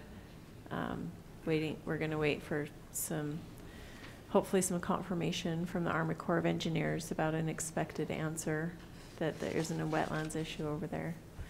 But, I mean, we definitely need to, I think that's why this is on the agenda tonight. We need to get back in the trenches with the rec district. On the agreement. Here's Yeah. the draft from last year. Okay, yeah. So I guess I hear you saying, let's write it as if we're going to borrow the 500,000. We have the option, do we have the option, Tammy, of borrowing it all at once or in tranches? I think that I think our edits back to them were that we have to bid this out and it's going to take some time, and so we were going to give them 15 days, notice of when we need money. So we proposed that interest wouldn't be due until we actually borrowed the money. So, but again, we never concluded those negotiations. Do they seem amenable to that? If I'm on their end, I'd say, nope. When you borrow, we're starting interest from day one. I think they were. I think the bigger issues were actually finding fields for them and the priority use and the length of the term of that priority use for I think that's the loaning catch money. is the language about how they want to feel sure that the reason they're lending the money is to get that priority use. We want to give them that assurance, but still hold the control, just still make sure we're holding the control of the fields and the scheduling, and because yes, we give them priority use anyway. They're our servicer for these, for what our residents do on these fields. But the language needs to be such that we still retain control. So how far apart are we really? I mean, if we said we're borrowing the maximum amount, are we talking? My assessment Months is of we're not, negotiation? no, my assessment is we really weren't. So, I mean, it's more the two attorneys maybe who, who are far apart and that, and their legalese and what they think is necessary to, but as far And as the the board. manager. Yeah. But we need to try and get the rec district to approve an agreement in their meeting in February, which is the third Monday, is that correct? Why, Second. I mean, last time we were under a timing gun, so yeah, I'm not sure that's realistic, but we can certainly start the talks. We Well, need to try to expedite it. We will open the bid, like I say, January 31. It will be good for, I don't know what it is, 30 to 60 days. And so the bid could either, we could wait for that time frame to award it, or we could award it conditioned upon the execution of the agreement, the loan agreement. We did have a subcommittee meet prior to the board meeting that we discussed it, and that was helpful. And so we could possibly arrange for the subcommittee to meet again, to have that preliminary discussion, and then go to the board meeting more ready, hopefully, to finalize. I have no problem with an award contingent on receiving the loan proceeds, so it's not a negative as far as I'm concerned. That it would at least give the contractor some confidence that we're going to award. I think we need to be on their schedule, at least if it's roughly penciled in, rather than after we finish the rest of the negotiations. Yeah, the contractor, we want him to give us priority, in other words. Right. Yeah. Fill me in on this Real Salt Lake thing. Well, Real Salt Lake has offered to construct a futsal court, which is a hard surface court, small, not a soccer field size, but much smaller, that they, can you tell him more Sure. about it, Tampy? So in the northwest corner of the park, where the trail goes around, and right now it's just an irrigation and catch basin. Mm-hmm. So futsal, Real goes and does these futsal courts in communities throughout, along the Wasatch Front, throughout the state. And they love that spot. And so it's a cement, the tension surface, fenced, smaller. So they play futsal soccer, but with a heavier, smaller ball. It's very popular and gaining in popularity. It's been very popular in Europe for a long time, and it's great training for the soccer players. And you can just play pickup games, 3-on-3, because of the smaller area. And so anyway, they would pay for that. They have sponsors, and we've arranged with them. Sometimes they put permanent signs up or painted on the surface, the sponsorship. But that area of that park was assisted with this same grant that we're using for Island View, which disallows permanent sponsorship signage, but does allow temporary. And so the sponsors have agreed that banners being put up on a temporary basis would be acceptable During the warmer season. during the normal season, and then would go down for the winter. That's great that we can get that. My concern was that I thought there was no permanent advertising Yeah. that we could do legally, so. Yep. Yeah. So we wanted to be able to provide them with a surety that there wouldn't be problems with the Army Corps of Engineer, but other than that, I think they're excited to get going with their serious plans on it. It looks optimistic, in other words. Yep. Yeah. And they have approved the temporary signs? My last recollection was that they hadn't approved it. Real? As far as I understand from the connection that we have with Real, is that they're fine with that. Verbal feedback, Mhm. No, I understand. I At just this point. remember that. Mhm. yeah. Well, so I guess the direction is that we try to, we expedite as quickly as we can the finalization of an agreement with the Recreation District. Is that council? I'm really reluctant, I know. And part of my reluctance is I really don't want to be borrowing it all at once. And the other is, I'm still having a lot of heartburn over the phasing of the Island View renovation. So Phasing it as opposed to doing both phases at once, or? the order of the phases, and I'm not sure that it's the best. I know we put it to a committee and they worked on things, but I don't like it. It makes me worried. And I don't think that the order of the phases makes any sense whatsoever. So since that is part of the money flow, I really have a problem with it. Well, the order of the phases, I haven't studied enough to comment on. But Well, other the second phase is the fixing of the playground up at the top, which makes no sense to me. It's a construction access issue, I think, more than anything else. You have to do the middle area and then go down from there. And then to do the top area, which is much less intensive, you have access. And so you can do that area. Yeah, I'm really, really not sold on phase one. I don't think extending it down the way it was illustrated is a good idea. I don't think it's a good idea. I don't think it's a good use of money. I don't think what we get for the money is going to be beneficial for that section. I'd like to relook at the whole thing. I know we're far into it, but I've been saying it every time it comes up, so that's my 2 cents. Well, I don't, again, I can't comment. I haven't studied that enough to opine. But as far as not taking the money down, I think if we don't take the money down, we risk them changing their minds. I think we would be foolish not to take the money down, even if it costs us a little more interest. And that money is unrelated to Island View, although it's related because all of the monies contributes to the parks. So the last thing that we can stand is that we get halfway, we get well into it and they say, we're done. So I think we have to take the money down. If we have to do more to resolve the timing of Island View and which goes first,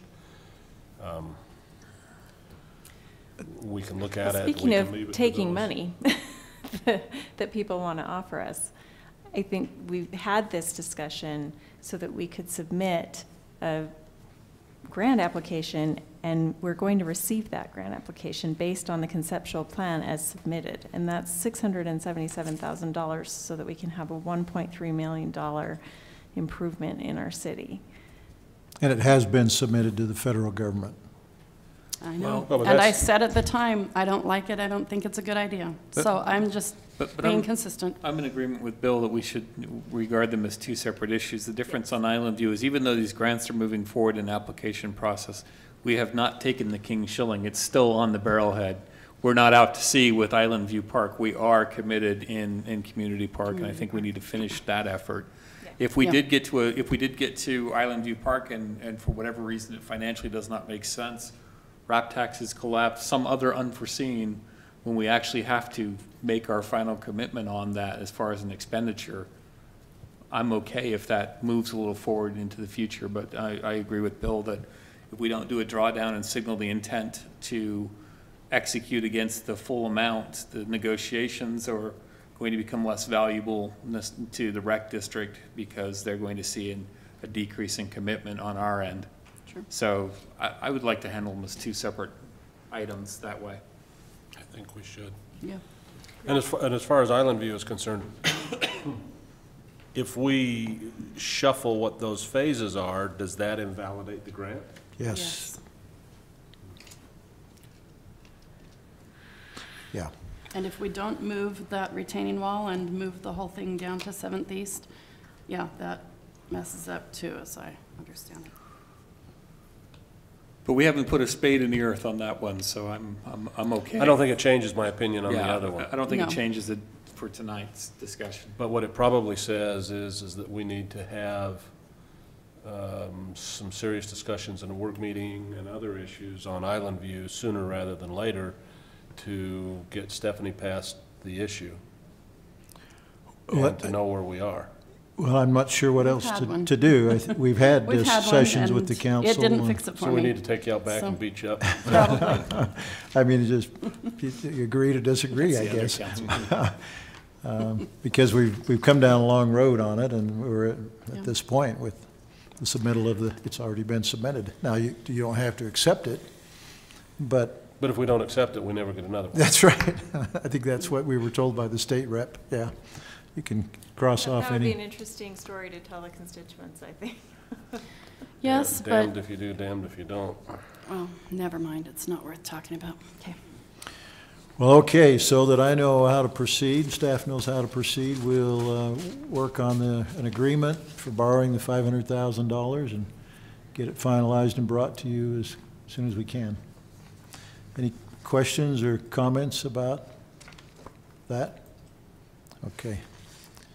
Lisa, do you have any questions that you need to ask at this time that might help with that process? No, I can just email them the last red line, if that's where we're gonna start, but. And then let's follow through on talking about a subcommittee meeting. Did you make a note of that, or I will? And For far as completing negotiations. what's that? based on I didn't hear. Tammy? Sub- There, a subcommittee meeting. I'll just For contact the district. director about Okay. a possible subcommittee meeting before our scheduled meeting. I asked Bruce Cox the question recently, have you had discussion with their people to where you can Yeah, we were define, gonna leave it up to the. define rec these directors. priority rights? How are you going to define the priority use rights? And he said they've had discussion, but we now need to see it get put on paper. Yeah, because that's where we left it last, was to let them negotiate, but I never heard anything back. So. Okay. Well, this is our baby. We Maybe need they're to not bug as them about it. eager as we are. But we can push. Okay, I think I have the direction I need. Anything further on that? Item number 8 on the agenda, mayor's report. My report is, since 2 weeks ago when we met in council meeting, I have gone to some training that took place. The training was good. There were some things that came out of that I want to bring up at a later date. I also went to the fire board meeting. We had not approved myself to be on the fire board, so I could not vote at that, but I did attend it. And the fire board approved by a 5-0 vote to purchase a new ladder truck, just under 1.5 million, and they were doing that through the bond that they received and the tax increase. Chief Bassett also talked about that soon there was going to be a request for proposal that goes out for the Centerville station. Mayor Cutler and Steve Thacker had gone with Chief Bassett to, near the end of December, to UDOT to fix, I believe, Steve, some right-of-way things on Main Street. Was that right? An access issue, UDOT's regulations prohibit Ingress. an access on Main Street unless blah, blah, blah, dot, dot, dot, dot. And they explained to us how the chief could seek a exemption or waiver or whatever. But let me remind you, we also still have our own city ordinance that prohibits this as well. And so in the next couple of months, as you deal with Main Street, we should be dealing with that as well. And I had a separate meeting with the chief where we discussed that he was talking with our community development director about some issues there. Was it the access issue? Uh-huh. Was it the access issue? Yeah, Okay. yeah. Yeah, I mean, Corey, has, from the purist point of view, was saying as long as you have the South Main Street plan, it prohibits it, and unless you're going to replace that plan and go another direction, then he wasn't recommending you change the access issue, but he's softened up and recognizes that the council wants to see this happen, and I think he'll work with you to find a way to amend the city's code to allow it to happen. Okay. Chief Bassett spoke favorably that would happen.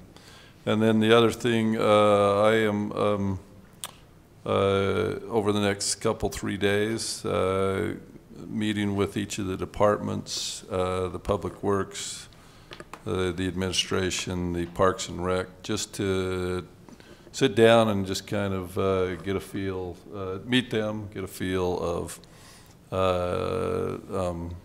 how they feel about the city, and express to them some things that the citizens feel about the services they're providing.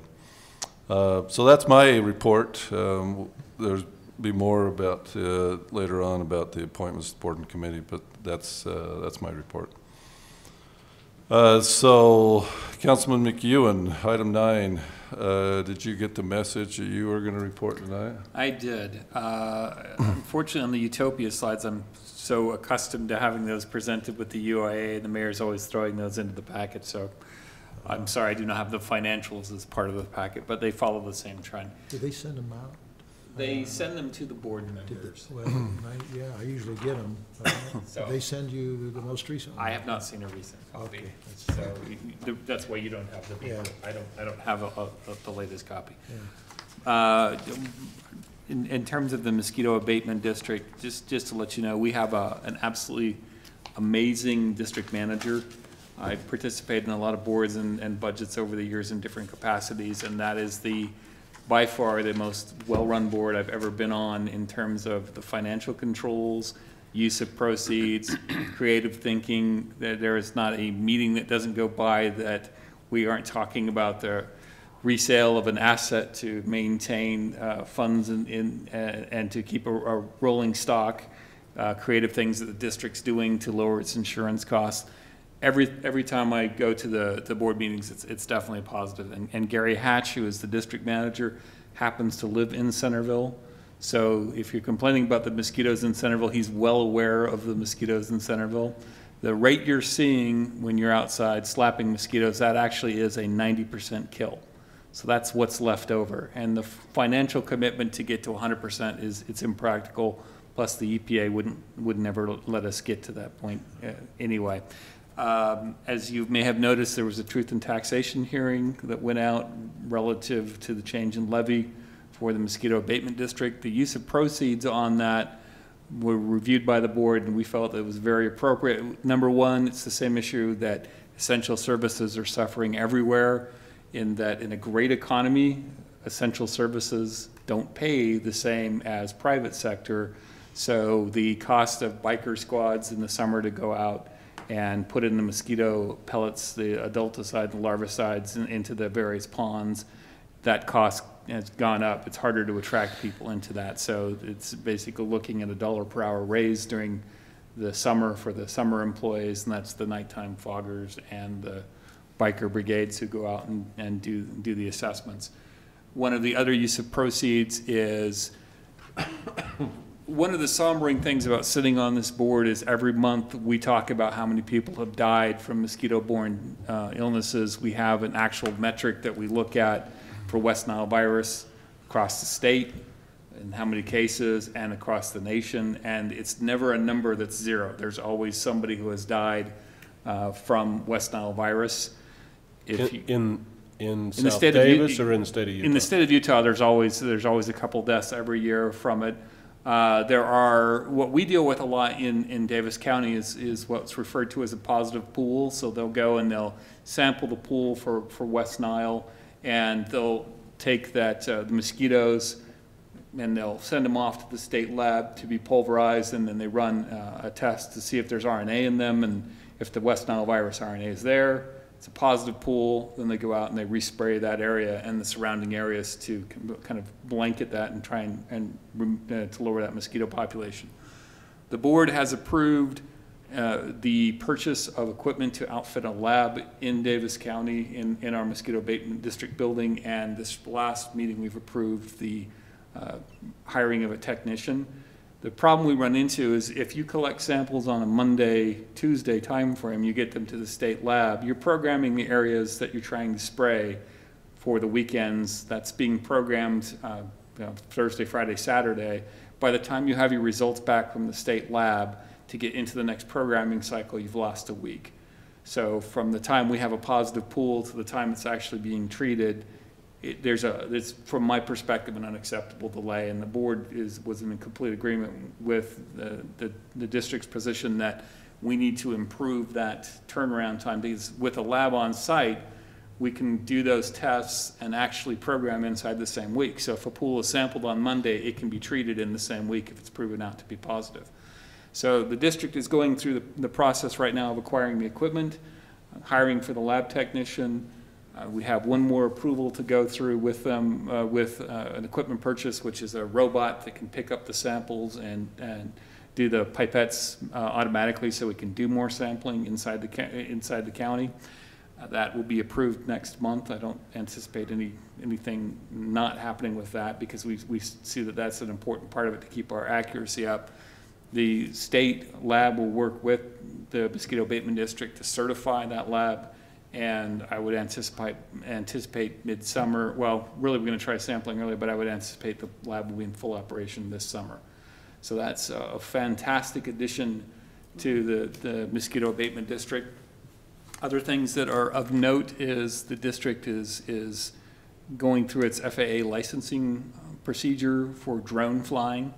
So they are going to procure at some point a drone, probably in the $15,000 to $20,000 range, which will allow them to spot treat areas that are problematic for the aircraft, so around power lines, and it will also allow them to fly survey missions where they can use an infrared camera to see the actual spots that need treatment in terms of water density and depth.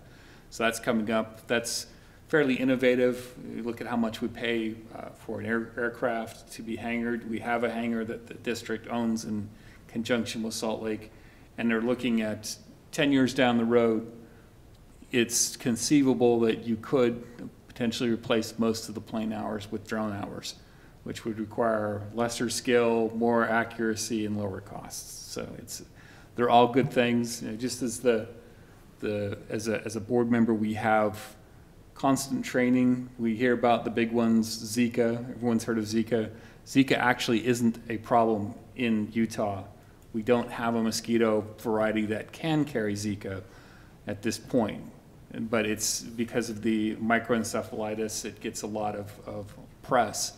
Our big problems are still the same classic ones we've always had, which have been West Nile and equine encephalitis. Just we're trained on how in Davis County, especially in Farmington, we have a lot of what are called tree hole mosquitoes that give your dog heartworm.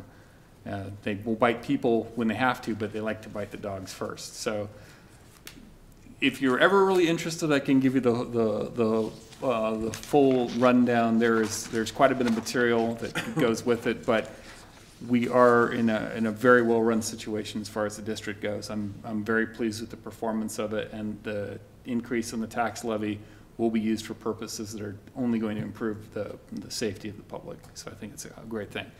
Switch to Utopia. That's a much shorter update.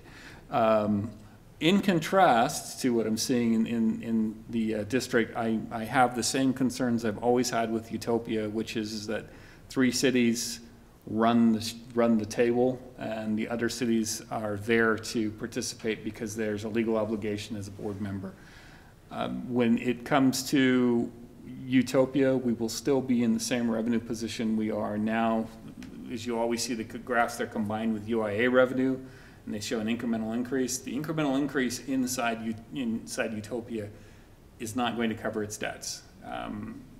What I've been approached by several cities that UIA has gone out to and told them, you can join UIA if you build your own network, we'll run it for you, you can connect to the Utopia backbone and all will be Skittles. Some cities are heading that direction. I'm not sure exactly which ones. There's a lot of council votes that will be coming up in the next couple of months. Net impact to Utopia, not going to be significant as far as I'm concerned. But I'm not the financial analyst on that. I'm just looking at it as status quo. Utopia will continue. The only things that will change Utopia is if there is a change at the legislature that allows Utopia to operate as its own service provider, which is not likely, or that the independent service providers that are on the network right now, like X-Mission and so forth, offer a better triple play option that competes with Comcast and CenturyLink. There's not parity there, so that's why from my perspective, the rates continue to go up, but not in any significant jumps. I think we've kind of hit what we're going to see, minor adds, but we're static as far as that goes. So we met with the legislators. We didn't hit them over Utopia. Should we have hit them over Utopia, and should the smaller cities be trying to lobby for a change that would give us more voice? I don't think that the way, I just recently went through this on UIA when we were looking back at what they were proposing. And if Utopia and UIA did one spend correctly, they spent it on lawyers correctly. Those are pretty solid documents. They're pretty hard to drive through. Now, is it possible that if all cities got together and you know, for lack of a better term, ganged up on the big three? Maybe, but I don't know that you're necessarily going to get that because. Well, you mentioned legislatively. I mean. Yeah, legislatively, I don't know that because Lisa, you could have to speak to this. How much can the state reach into an interlocal agreement and change the terms of operation? Well, I think there is the possibility of legislative change, like you said, allowing services, but I think we've argued that and it wasn't very successful, so, but, you know, then we would change our agreements to allow for that, but I think it raises a number of other issues, you know, on top of. Because if we cracked it back open, the first thing I would do is say voting share based on percentage of network customers relative to fiber miles, and we would be a much bigger chunk of the user base at that point. Which they would never. Oh, no. Yeah. No, if I were West Valley and Layton, I wouldn't agree to that. So you will not see any changes in the direction of the board for Utopia or UIA until such time as Layton and West Valley have finished their build. When they're done, you might see some revenue coming back in to offset Utopia from UIA or refunds back to the cities for their revenue offsets. I just don't see that happening anytime soon. The other question I have is, when we had the meeting with them 2 months ago, I came up with a stupid, wild idea. I would like to see an answer to that. How do we request an answer to something like that? I don't know. I would like to believe that if we went out to our population and said, hey, if we had this kind of participation, we could get some of that $400,000 a year back. And maybe we couldn't. Maybe I'm just. I did ask some of the staff of Utopia that in a not on the official record, and some of the comments that came back to me were one of the biggest disappointments was the friends and family concept. If you can get 3 neighbors to sign up, sort of thing, 4th one's free. Whatever the deal of the day was, it created too much pressure inside the communities that came back as blowback on Utopia, regardless of the financial position. The sales aspect just wasn't respected, and so they were hesitant to go into community level, community driven pressure your neighbor campaigns. Now, that's not an official position, that's more of the informal, but I can copy you on a quick email to Roger Timmerman so you have his email and we can repose that same question. Well, and I've always been concerned about the city actually doing the advertising or lobbying. You know, I know that's a fine line, but there are some definitional issues in the statute, in my opinion, on that. But and I've always thought it was Utopia that should be advertising for Utopia. But Bill, in answer to your question, I was here in that council meeting, sitting in the audience. I know you were. We talked about it. Yeah, and so when I went out with Mayor Cutler to the UIA meeting to meet him, I threw that out there, you know, to their CEO and their finance director. They said they'd entertain it, you know, our takedown rate's improving, but how serious are they? I don't know. You know, if we came with some solid numbers, you know, could they be serious about it? I don't know. Lisa, do I have more? Me approaching them is, since I'm the executive body, is that different than the legislative body approaching them? Well, it's not the approach. I mean, my concern is just lobbying our own, you know, advertising for Utopia. There are some issues, but I also remember if we generate any kind of funds, they're not going to change the agreement. Those funds just go right to UIA and Utopia, of which we only get 3% benefit. So No, but the concept was, if we can bring you a significant block of business, which you win on, will you rebate us something? So Yeah, it's an on top of agreement. But I mean, it seems that it's within the discretionary powers of the board and the executive director if they want to cut a special revenue deal that doesn't doesn't have an overall negative impact on the network. I don't see the way they couldn't. I would just say that my opinion is the best way to approach something like that is to try to crunch and build some numbers yourself and then present it as an idea with some preliminary numbers just to give them an idea of what could it even work. Well, and you may want to talk with Murray. I think they, or Midvale,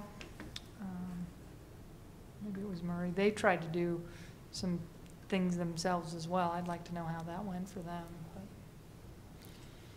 I would think. My impression was the grassroots efforts were not historically successful, but that's also removed 10 years in time.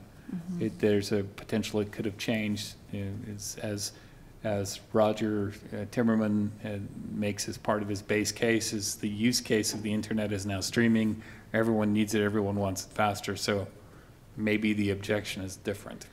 I don't know. well, and when things started, and I'm not the big Utopia supporter, I understand, but when I talk to people who use Utopia, you've got pretty much a 90% plus positive response. When it started, it was unknown. So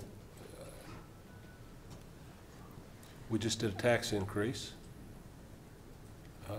We certainly don't want another one. If we could get, I would be willing to personally spend a lot of time if we could get I'll be optimistic, $100,000, $150,000 payment back to you from Utopia because we provided them with 1,000 users. I think it'd be interesting to see what they would say. I don't think Utopia would say no to the revenue, but we're shelled behind UIA. All customers from the city go to UIA. They don't come to Utopia. UIA is just doing a bulk bandwidth buy from Utopia. So we'd have to get two boards to agree to allow that. So it's not impossible. I just don't know how likely it is. And as Lisa's pointing out, that money goes into UIA, and their stated objectives right now are build, build, build. Sure, but if I provide them 1,000 users at essentially a net benefit of 20 or 25 bucks a month, Sure. that's, I mean, they win. Now, we win a little, but they win a whole lot more. Well, and I share the exact same concern is that the tax increase that we just went through, which is not for the purpose of Utopia, plugs the sunk costs that is created by Utopia, and that number only gets worse over time. It doesn't get better. Yeah, it does.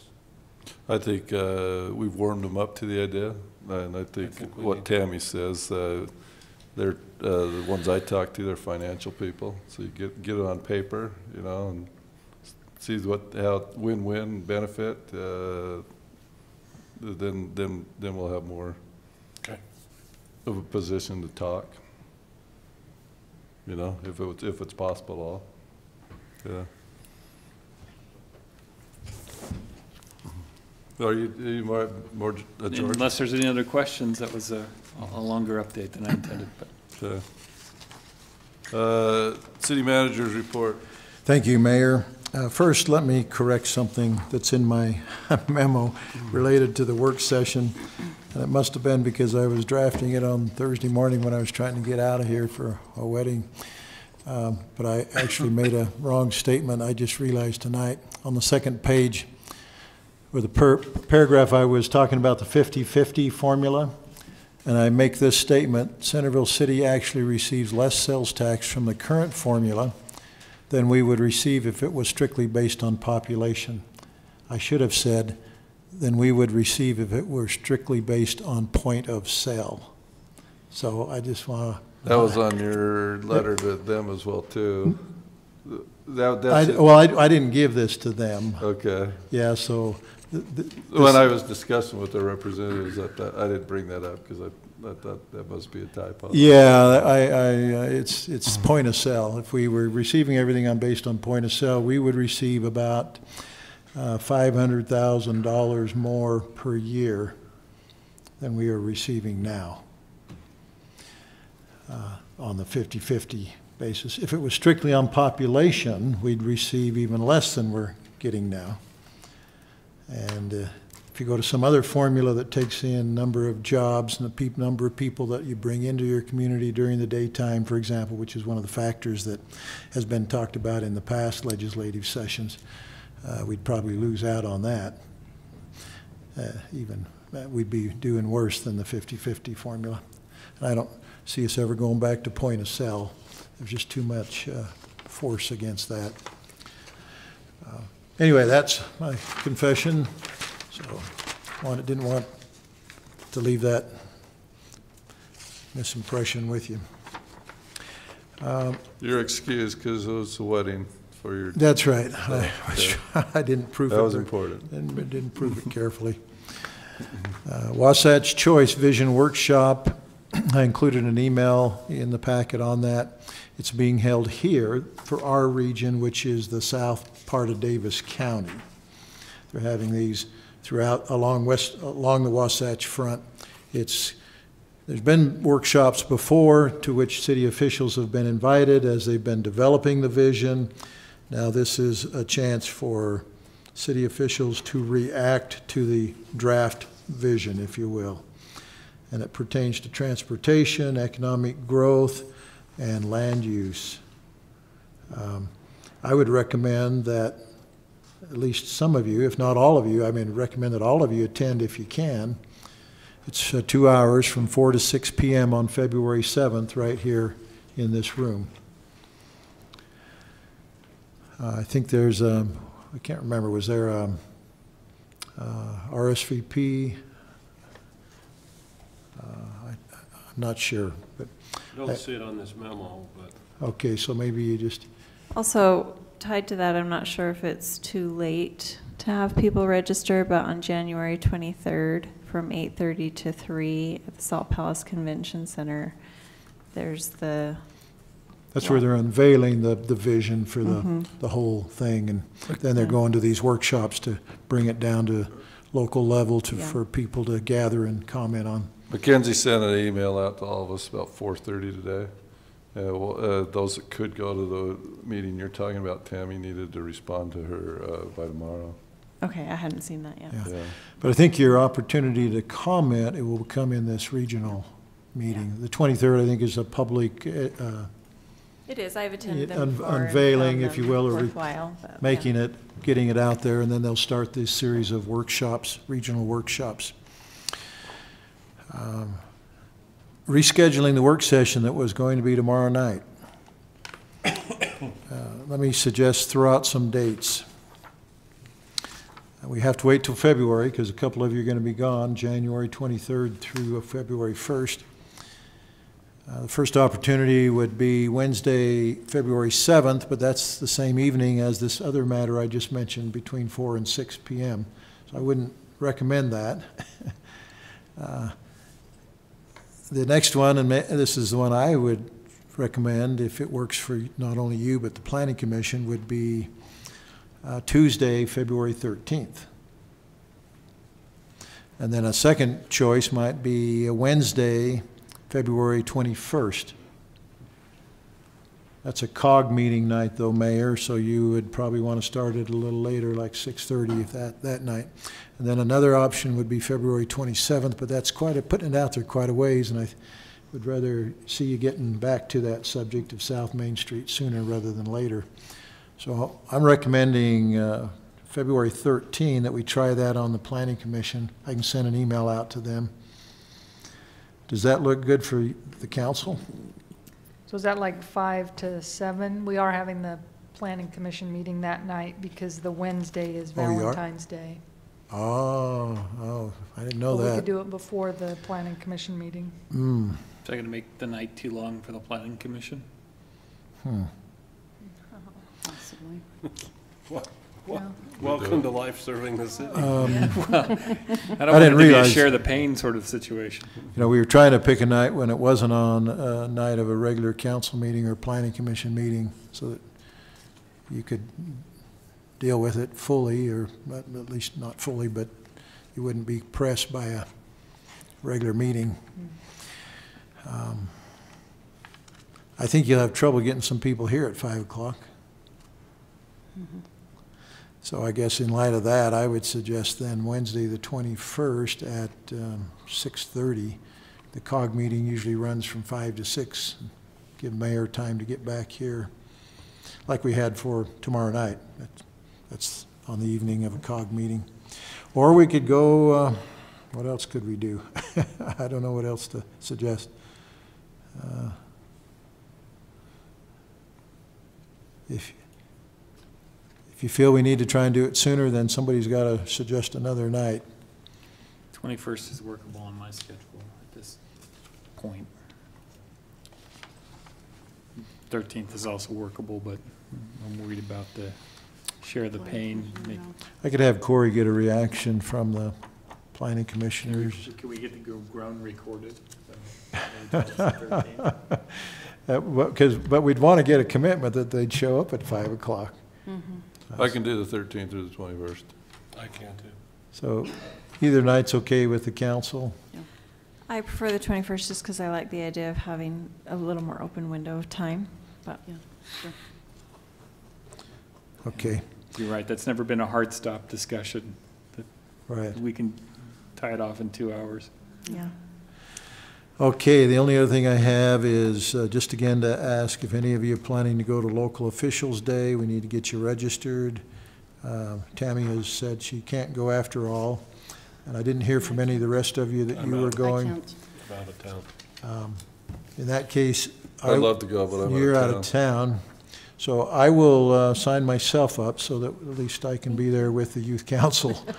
I know, I feel terrible. I love attending with them, and I haven't in Yeah. the past, but it's just not going to work. And I'll see if Representative Hawks will sit with us, since Centerville's his main constituency. That's a good idea. Yeah. Okay, that's all I have. Great. Thank you, Steve, for your report. Next item, number 11, closed meeting. I don't see any reason for a closed meeting unless any of you do. Okay, so we'll go to item 12. Hopefully, I've made this, Lisa and I made this to where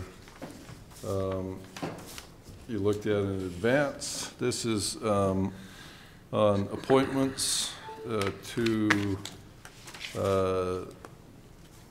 the various boards, okay? There's a schedule provided in your packet. And basically, you'll see the changes where Lisa has crossed out who was serving there and has added who is new. So we have down the COG meeting, Davis County Council of Governments, where Mayor Cutler was there before. I would be the representative there. We have Dual Creek Irrigation Company, where Ron Russell was before, and I talked with him. He was asked to vote our shares one time in 2009 and hasn't done anything since. And he was fine about not being on there. So, that was me as well too. The South Davis Metro Fire Board, where Mayor Cutler was there, that's myself.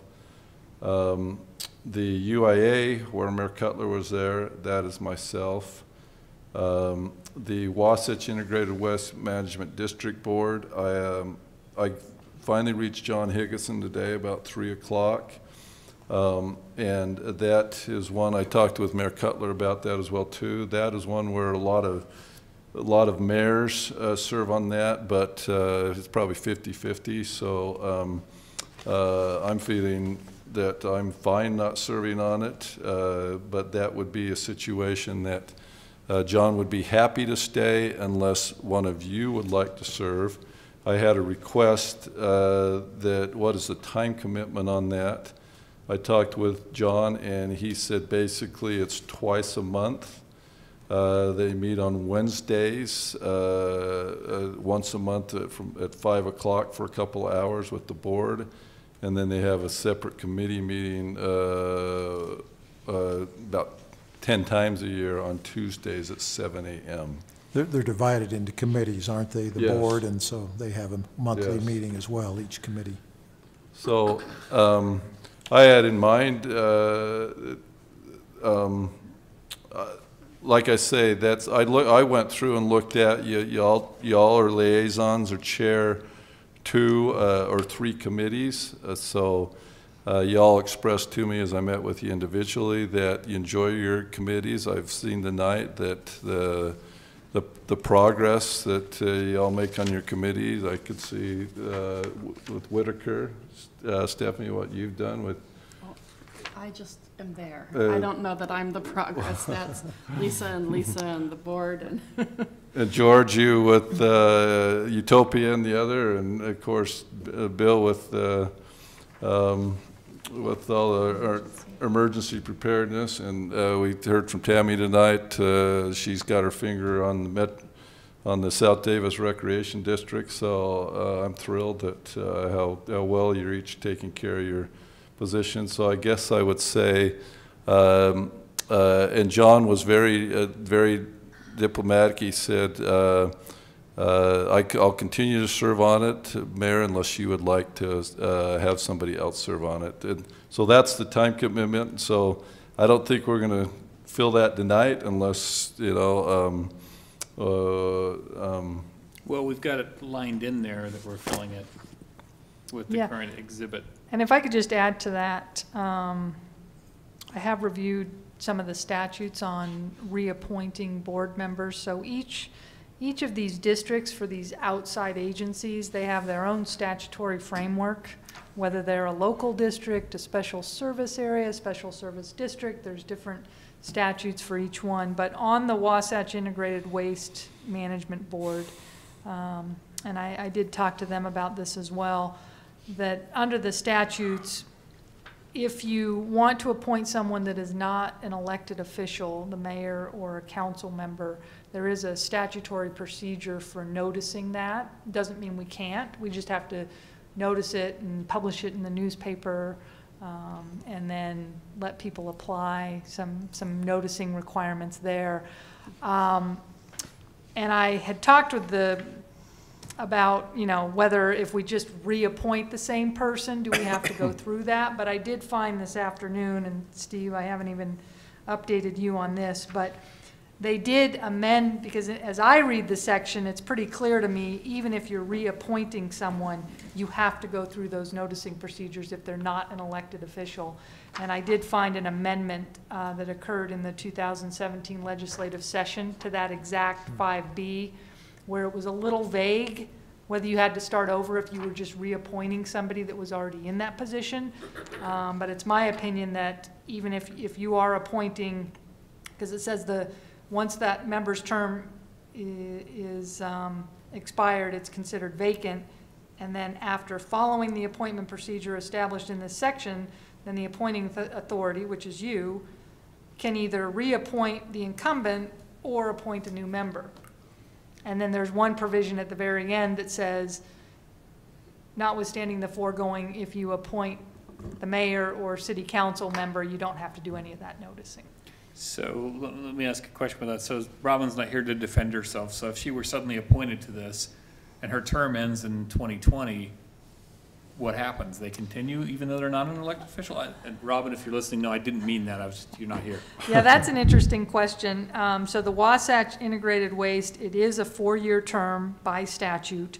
However, he said that most of the entities, if that person leaves, then we just adopt a new resolution in 2020 saying this person is going to fill the last 2 years of that term, because the board itself wants to keep those 4-year terms set because they're staggered. So half the board is for this 4 years, 2018 to 2022. So that's this board. So, you know, if you wanted to tie it to somebody that is through 2022, that would be Tammy, Stephanie, or the mayor.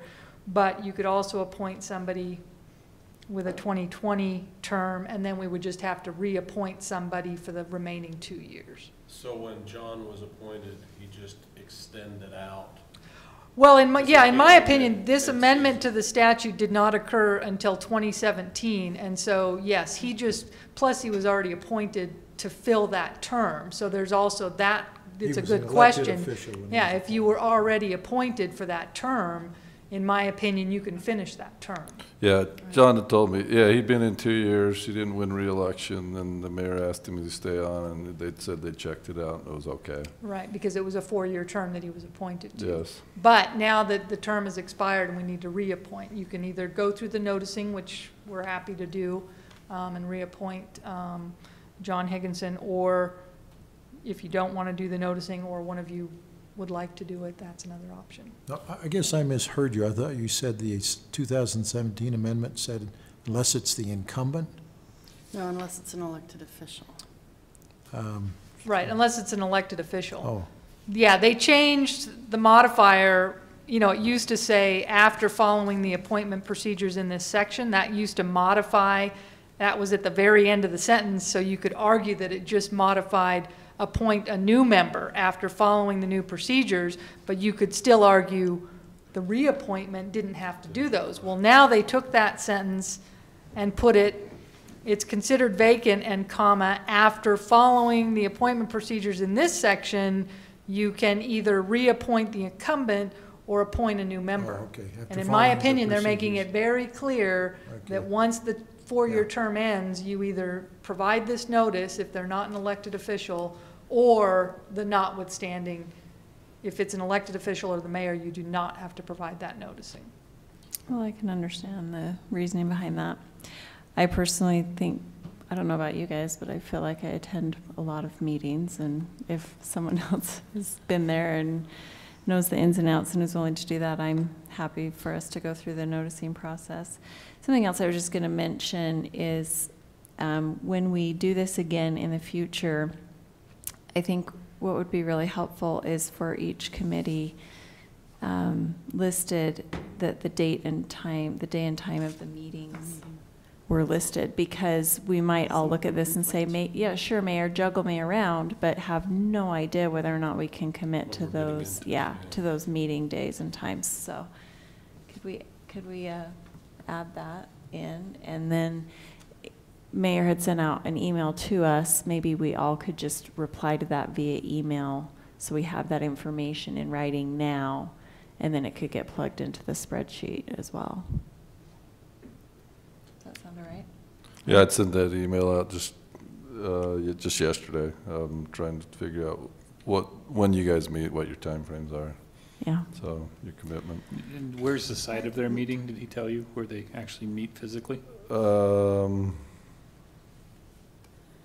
you're talking about the waste district? Integrated Waste District, yeah. So I think they meet in the administrative building out there, don't they? yeah, they do. On the side. Yeah. So I'm just pausing on that request. This is a new proposal this year. Usually we have about 5 resolutions at the beginning of the year, and we appoint the ones that require a resolution, we appoint them by 5 different resolutions, and then those that didn't require a resolution, we just appointed them by motion throughout the year. And I'm trying to make it easier for the mayor and Mackenzie to keep track of all of these appointments. So what I'm suggesting this year, just as a test run, is to adopt one resolution that adopts this entire chart. So we're actually adopting this by resolution. I can add that. I can't guarantee it's accurate from year to year, but I guess we could just double check, but. Except that we can't do Wasatch Integrated. Is Right. It's that got the, a question is mark. that Right. the only one that has a statutory concern, or do any of the other of these need separate resolutions? Since we're, for the most part, it's an elected official, it's not a problem. They're fine because actually Dee Hansen, his term runs through 2019, so he's in a term, and then we'll just have to debate with them. I did talk with them, and it was their opinion that you could just keep reappointing the person without that time frame. But I think once they see the statutory amendment, they might change their position. But that Wasatch Integrated Waste is the only question mark, and you know, you could, I guess we could adopt this and then amend it to add a name in once we go through that noticing. Out of curiosity, the South Davis Sewer Improvement District, where Dee Hansen's our representative, will that be the same thing in a year as similar to the Wasatch Integrated Waste Management? It may be, but I'd like to talk to their attorney as well and see Okay. what they think, because their position right now is you could, as long as you're reappointing the person, you don't have to go through the noticing. Okay. But since it's midterm, it's not an issue right now. But I would still recommend that you just adopt this resolution with all of these, and I'll prepare a clean one, but we'll just have to leave that blank and then come back with an amendment to fill that in. So all Unless one others of you- except for integrated waste management. Yes. The other one that I would highlight is just the mayor pro tem. We are recommending a one-year term. Stephanie was appointed in May. So that's kind of up to you if you want to switch that out or just go one more year. And I'd suggested that to Lisa this morning, only just give everybody a chance to be a mayor pro tem. I mean, that's if I can't function or if I'm out of town. If you want to keep it too, you know, I'm fine, but, I spoke for you at the Yeah. retirement party. so, oh, thanks. No problem. Yes, that's what they told me, so that was great. That's the only consideration, because it makes sense to just rotate through and give everyone a chance. But the times where the mayor pro tem has been needed has mostly been in those ceremonial kind of things that are often in the middle of the day. And so it does make sense to, you know, ask about people's availability. So That's a good point. Yeah. how easy is it to sneak away? Yeah, and sometimes we need them to come and From your quickly work sign a day. plat. Salt Lake or, yeah. Yeah. So convenience-wise, Stephanie and I are pretty available during the day, so that And Rob. worked And out you- pretty well you can that way. But certainly make some changes throughout, and it'll require a resolution, but usually we don't switch these up too much. So then the idea is next January, we're gonna do the same thing. We'll just bring this chart back out, and you can see if you like all the appointments. So, do you want me to move on with the others, or on the Wasatch Integrated Waste Management Board, am I making a determination if we're going to put out that to the public, or I'm going to take that? I mean, because I sense from the council members that your plates are full. It's fine. Well, my recommendation would be sample John one more time and ask him if there's like annual training or board travel. Like the Mosquito Abatement District meets once a month, but they have a 3-day training that involves mandatory trustee training that takes place. So there's actually, for that board, there was an unknown, not that I wouldn't have done it, but there was a 3 days block up of my schedule that I was unaware of beforehand. So you may want to just verify that there's nothing of that kind of gotcha nature before jumping on. He did tell me there was annual training. 3 full but- day training? Yeah, well, it's 2 full days, but Yeah. generally there's a social and everything the night before. So it really turns into 2 full work days worth of commitment. I did not ask him how long the training was, but he did say there was annual training. Yeah, Uh-huh. So, you might want to find that out.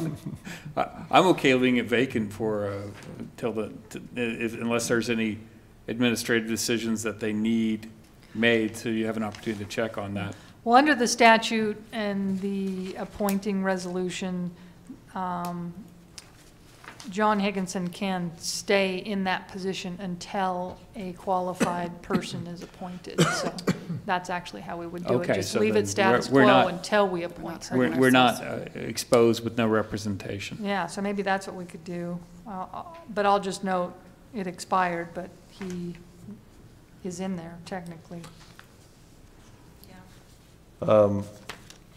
Okay, and then moving on, Centerville Community Foundation Board, I replaced myself with, from Mayor Paul Cutler. And of course, Bill Ince is on that as well too. And then the Performing Arts Center, ACB, the city reps, I replaced myself with, Mayor Paul Cutler had been doing it. And then, of course, the Redevelopment Agency of Centerville City, I'm the chair on that as well too. And then on the current term expiration, I kind of stand corrected. We've put that in there based on right now. Obviously, we can move anybody around if we need to, but right now we have it in there based on basically when your term as council member runs out. Makes sense. So, okay. And then just a question that came up today as well. We have listed on here the UIA and the Utopia reps. We received an email from them that perhaps there's alternates to those boards. Does anybody know if they're appointed as an alternate Are you the alternate to the UIA or Utopia? In theory, I'm the UIA alternate, at And least Paul that's what was- I understood. Okay, and then was Paul is the Paul was Utopia. the So- alternate. Since they Oh. back-to-back their meetings, it sometimes worked out for Paul to Okay. attend both or. So why don't we put that then, that the mayor will be the alternate to Utopia, and Councilmember McEwen will be the alternate for UIA. Okay. Roger's gonna love that. No, just kidding. Is anybody else an alternate on a board? Well, Robin has been the alternate to On the the, fire, we For do the have fire that board. on here, the Okay. fire. all right. Yes. So on these ones that, I hate to go back to Wasatch, but do all these that have statutory requirements require alternates, or we just don't know? Because I don't know think that we so. have to have an In- alternate for that one as well, or no.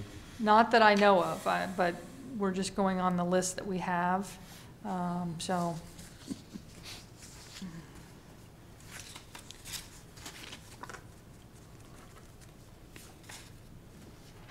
I like the idea of synchronizing this into one exhibit and handling it. It's much easier to see these as a global. I like the additions as far as adding what the meeting times are and in terms of the days that they meet and annual commitment, just so we understand What we're getting into. what we're getting into or what we're obligating other people to when we push them into being a good neighbor and accepting a board appointment, because we won't leave them alone. So.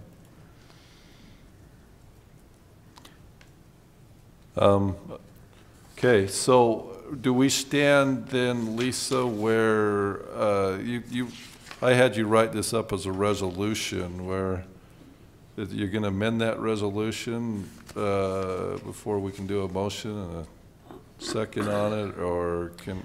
I think you can adopt the resolution subject to the changes to the exhibit that we've discussed tonight, which is to add the alternate to the UIA and an alternate to Utopia, and leaving John Higginson in as the Wasatch Integrated Waste Management with his term expiring January 7th, 2018 as a holdover, and then we'll come back later once we know who we're going to slot in there.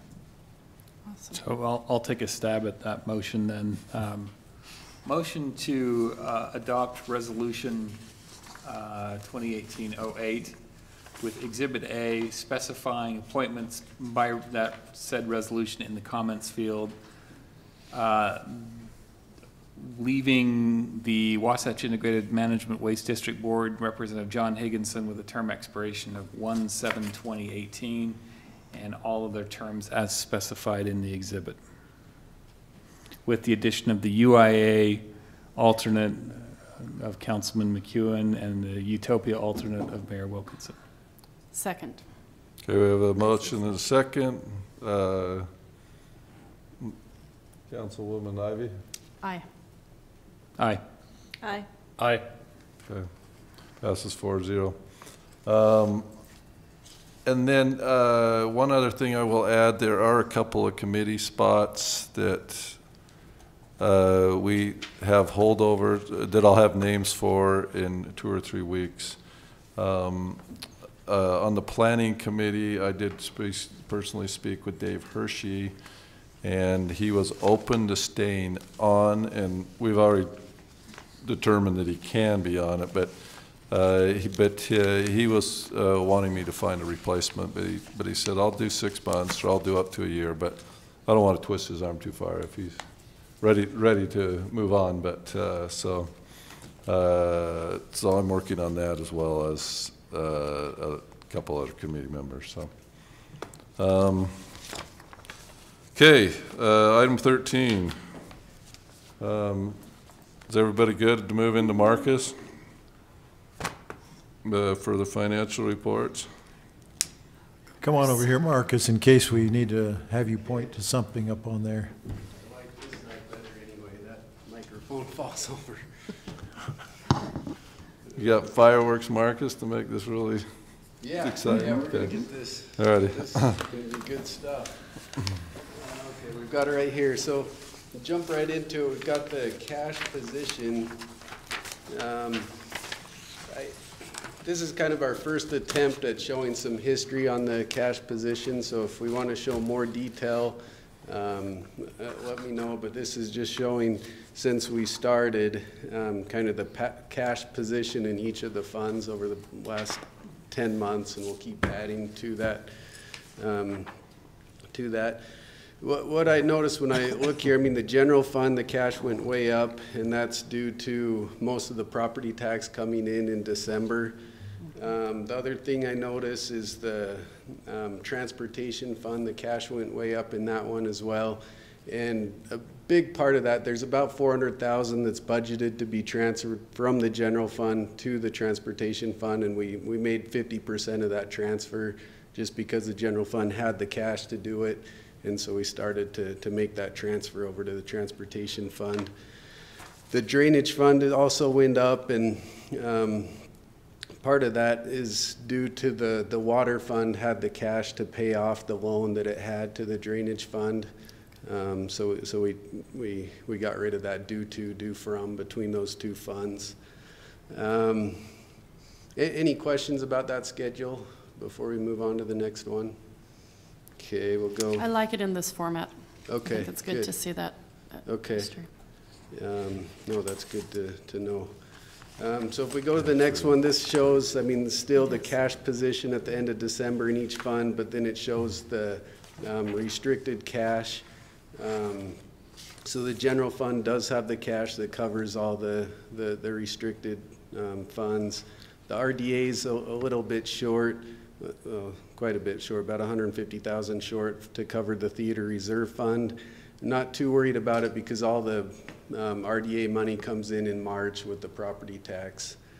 So just a couple months and that'll be okay.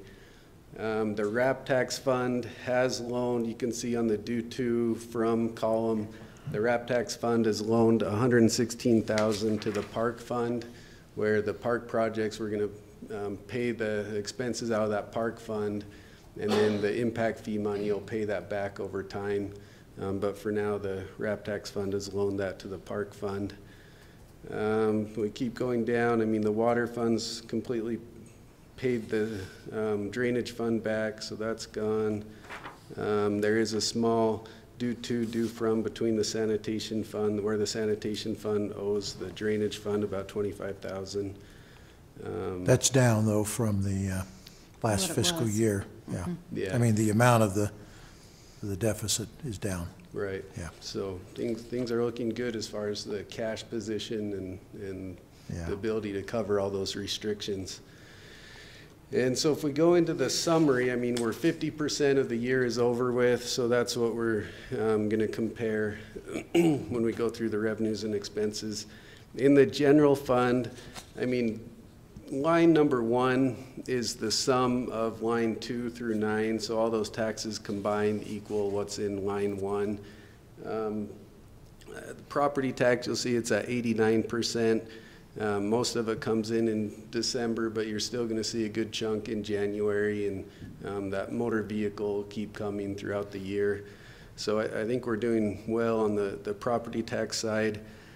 The sales tax side, that's also good too. I mean, we're at 51%, so we're right on target on the sales tax, and that's great, because that's one you never know what's going to happen with that one. That's without the benefit of the holiday sales.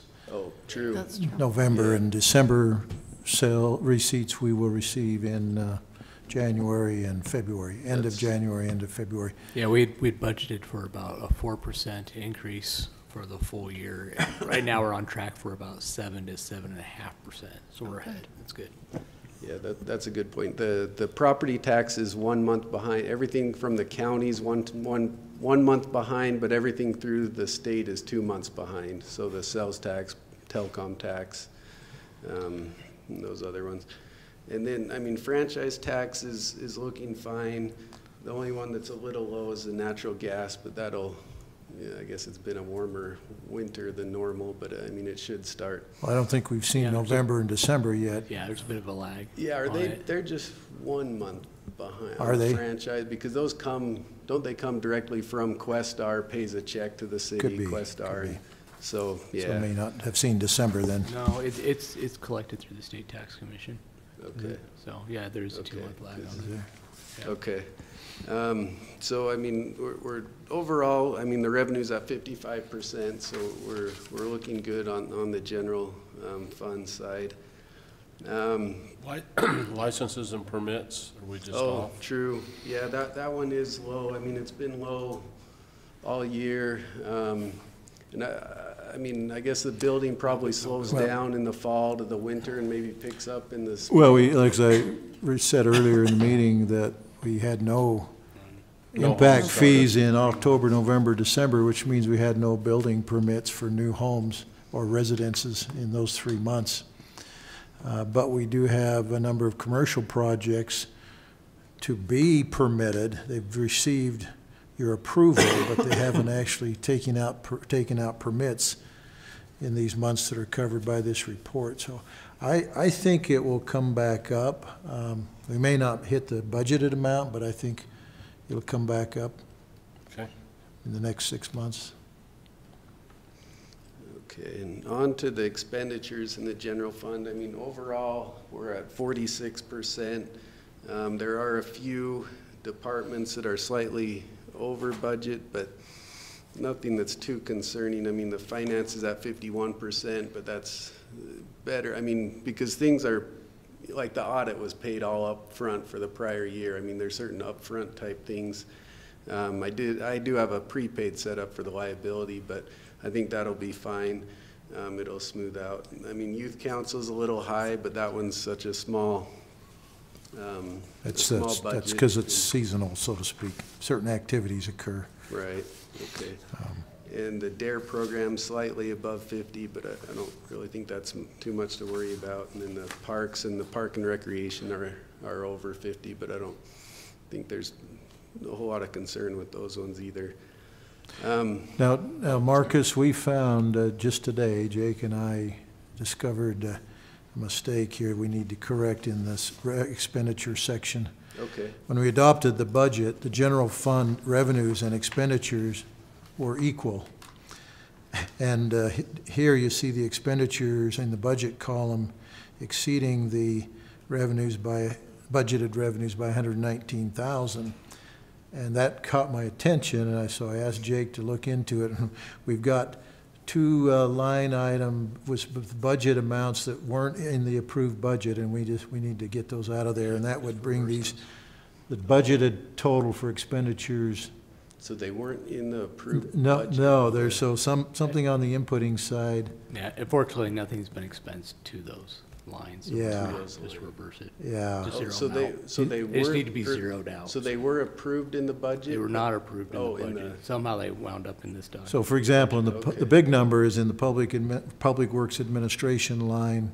You see where it's only 35% expended? That's because there's a $118,000 line item 34. on line 34.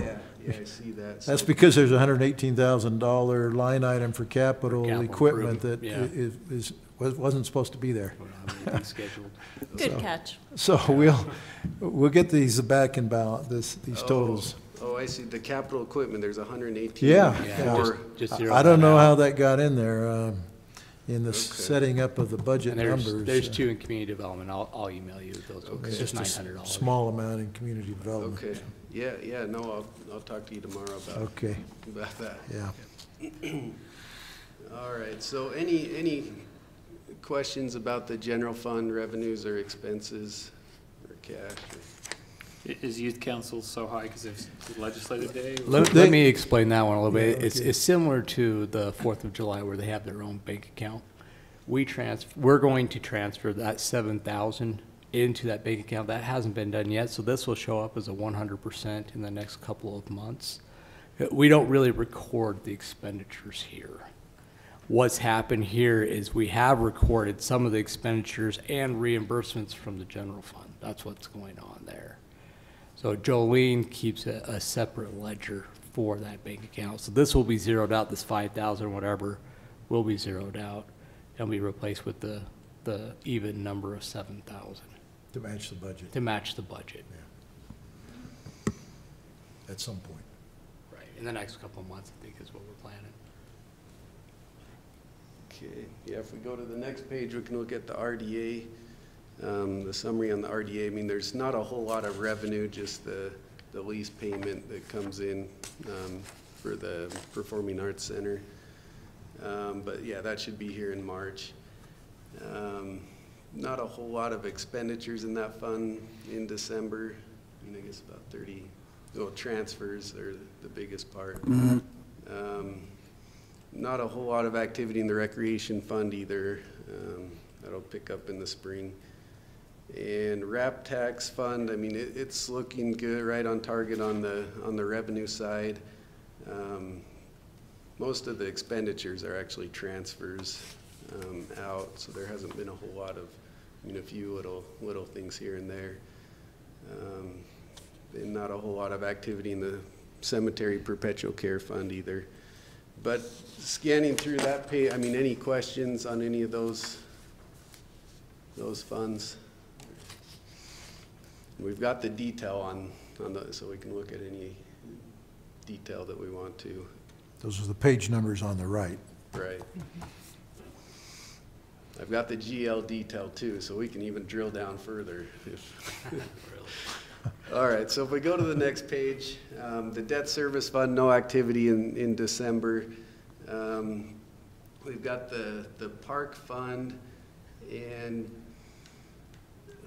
I don't know how much we wanted to talk about it, but there's a transfer, 114,000 transfer for the Weber Basin connection wrap to park. Maybe we're going to talk about that in the next. No, not necessarily, so let me explain that. Part of the costs associated with the community park expansion phase 2 was adding a connection from Weber Basin from the frontage road. And that was to improve the irrigation of the existing park.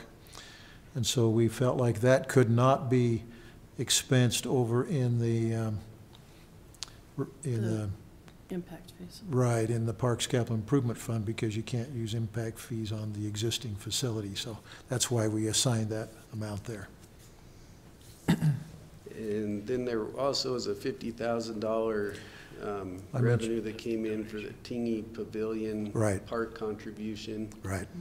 Um, And I explained that in an earlier item on the agenda tonight. Okay, great.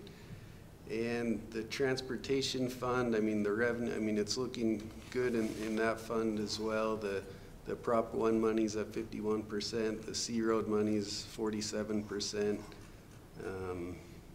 Transfers, we've just been transferring that monthly.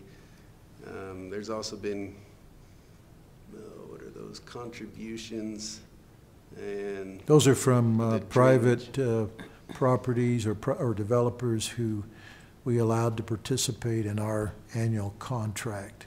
And they had to pay the city for their portion of that. Slurry sealing a new street, for example, and also the MTC parking lot, that slurry sealing. Okay. And on the expense side, most of the expenses are related to slurry seal projects this year. That 500,000 amount is majority of that slurry seals. Well, it's a combination, slurry seals and also overlaying a couple of streets. Okay. Yeah.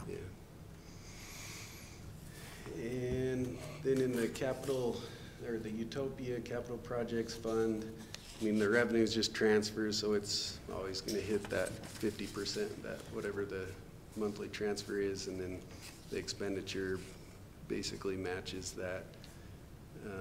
If we go to the next page, we'll see the enterprise funds. On the revenue side, we're a little high, I mean, but most of it's with the charges for service, due to a large, $252,000 in a water line construction fee for a new project. I can't know more about that. You mean this was? In December. Yeah, this was, I think, for the Parish Business Park, probably. Yeah, let's see. It says water line construction fees, new. Oh, yeah, I think it's Parish, I believe, Parish Business Park, yeah. So the Developer's contribution to pay for that. And overall on the expenditure side, we're 44%. The sanitation fund is, I mean, right on, we're at 49% on the revenue side, 49% on the expenditure side. The drainage fund is pretty much right on target. I mean, it's a little ahead at 56% on the revenue side. Expenditure side's around 30%, so on the lower side. And then the telecom, I mean, the revenues, eventually the revenues match the expenditures. They're just timing differences from when the bills come out to go in, and that sort of thing, but it looks pretty good. And then the next page, we have the Whittaker Fund, where not a whole lot. I mean, there's transfers, contributions, and then they have a few projects that they're working on. So I guess they're high overall there. We will be amending their budget because they'll have more RAP tax than we budgeted, catching up a few months from prior fiscal year. So we'll have that on the budget amendment list. All right, but any questions, or do we want to look into any more detail on any of this report? No, on the Whittaker, you said you're catching that up, and then you could get numbers from Spence on what there remains, because we talked about that open question. Yes, and I'll review all that on Tuesday with Lisa Summer and Mel Miles, who's their finance member of their committee assigned to finances. You heard the number of 35,000 is what they need to do all those things, and again, I think they'll have 8,000 to 10,000 in RAP tax yet this year that is still available, and then a new allocation come July 1, and then the grant. Yeah, I think if we're backstopping the grant with contingency, if the grant doesn't come through, we've got it covered, but if it does, then we reallocate that contingency somewhere else. Yeah, I don't think you need to make that decision tonight, but we can bring you the Well, more it's gonna have reliable. to be next meeting, right? So we can't vote on it. But we can't vote on it tonight, but I'm saying. So what are you, based on are our you discussion. proposing that if needed, you would tap into the 5% contingency to allow the expenditures to flow in as quickly as they want them to flow? Is that what you're saying? Well, based on what we were talking about earlier with the projects, my intent is that they finish. And then not let the grant be the gating factor for backstopping that. Because you presented a proposal that had all of the contingency thrown into parks improvement, saying I don't necessarily. Up through November. Right. I'm saying perhaps, well, you're saying November 2017. Right. If they're saying they can be done this fall, we use the allocation that's past November as a backstop in case the grant doesn't come through. So we should we should be able to come up with a 35,000 is really what I'm looking at. Yeah, right. I actually had meant to object to 100% of the RAP tax allocation through November. Well, it's not 100%, it's 90%. It's the 85% plus the 5% contingency. So are you saying 100% of the 5%? Well, maybe I didn't understand then. The $25,000 that's on your schedule, fifth line.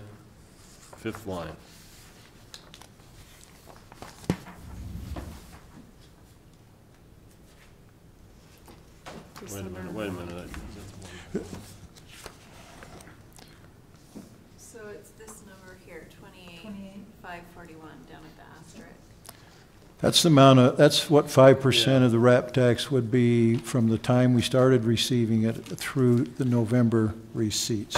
Allocating 100% of that, I had some indigestion over.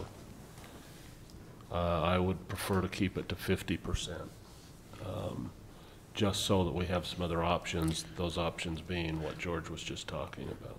Because let me remind you this. And I'm not saying no, I'm No, just saying I have but- some indigestion. But you have, between now and June, you're going to get 10,000 just from the regular 5% allocation. And then if the 5% contingency is made available if necessary, that's another 10,000 in that 6-month period. That's half of.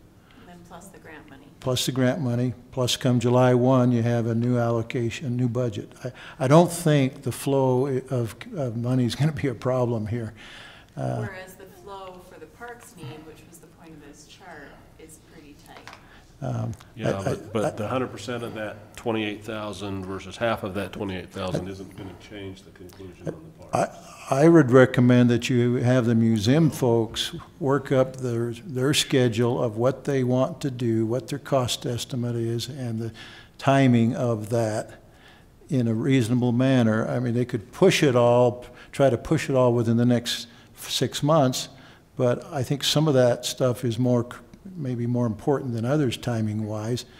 And if we can get a $10,000 grant within the next 6 months, why not? Sure. Well, no, I'm not saying we stop the grant process. No, I'm not going to stop. Okay. All I'm So- saying is I don't want to absolutely commit that $28,000 today. Okay. I would be more inclined to tell you, yep, I'm good on 14, and let's keep 14 and think about it. Well, I don't, yeah, okay, well, you don't need to make that decision right now. I agree. either.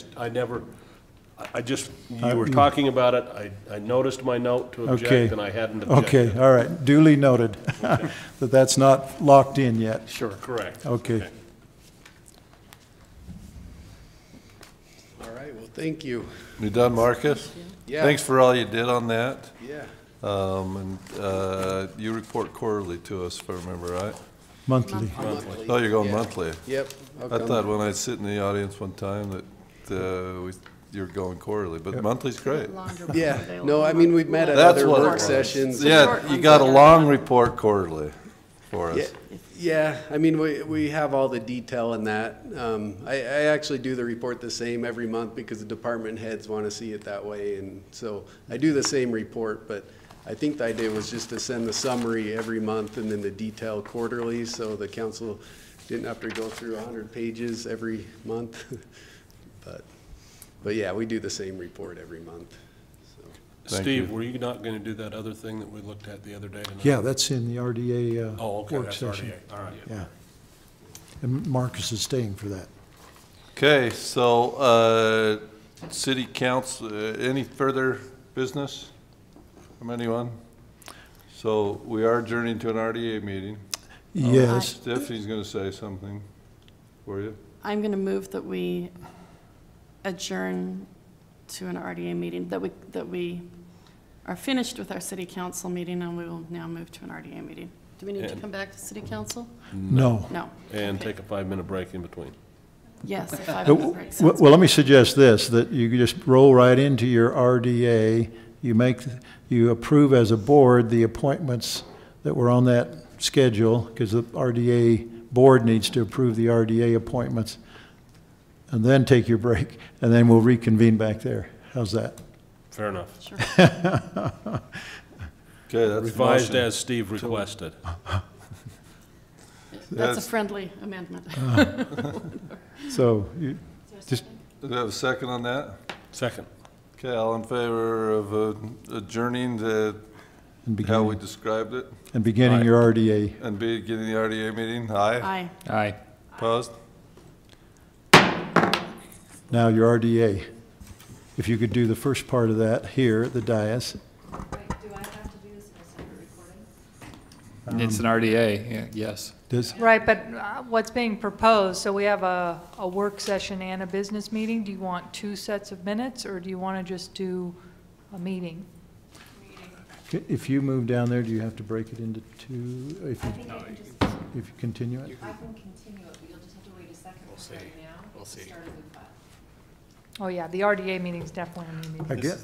I guess you could just go down there and make the appointments down there. Yeah, let's just do one meeting and have it down there. She's ready. Oh.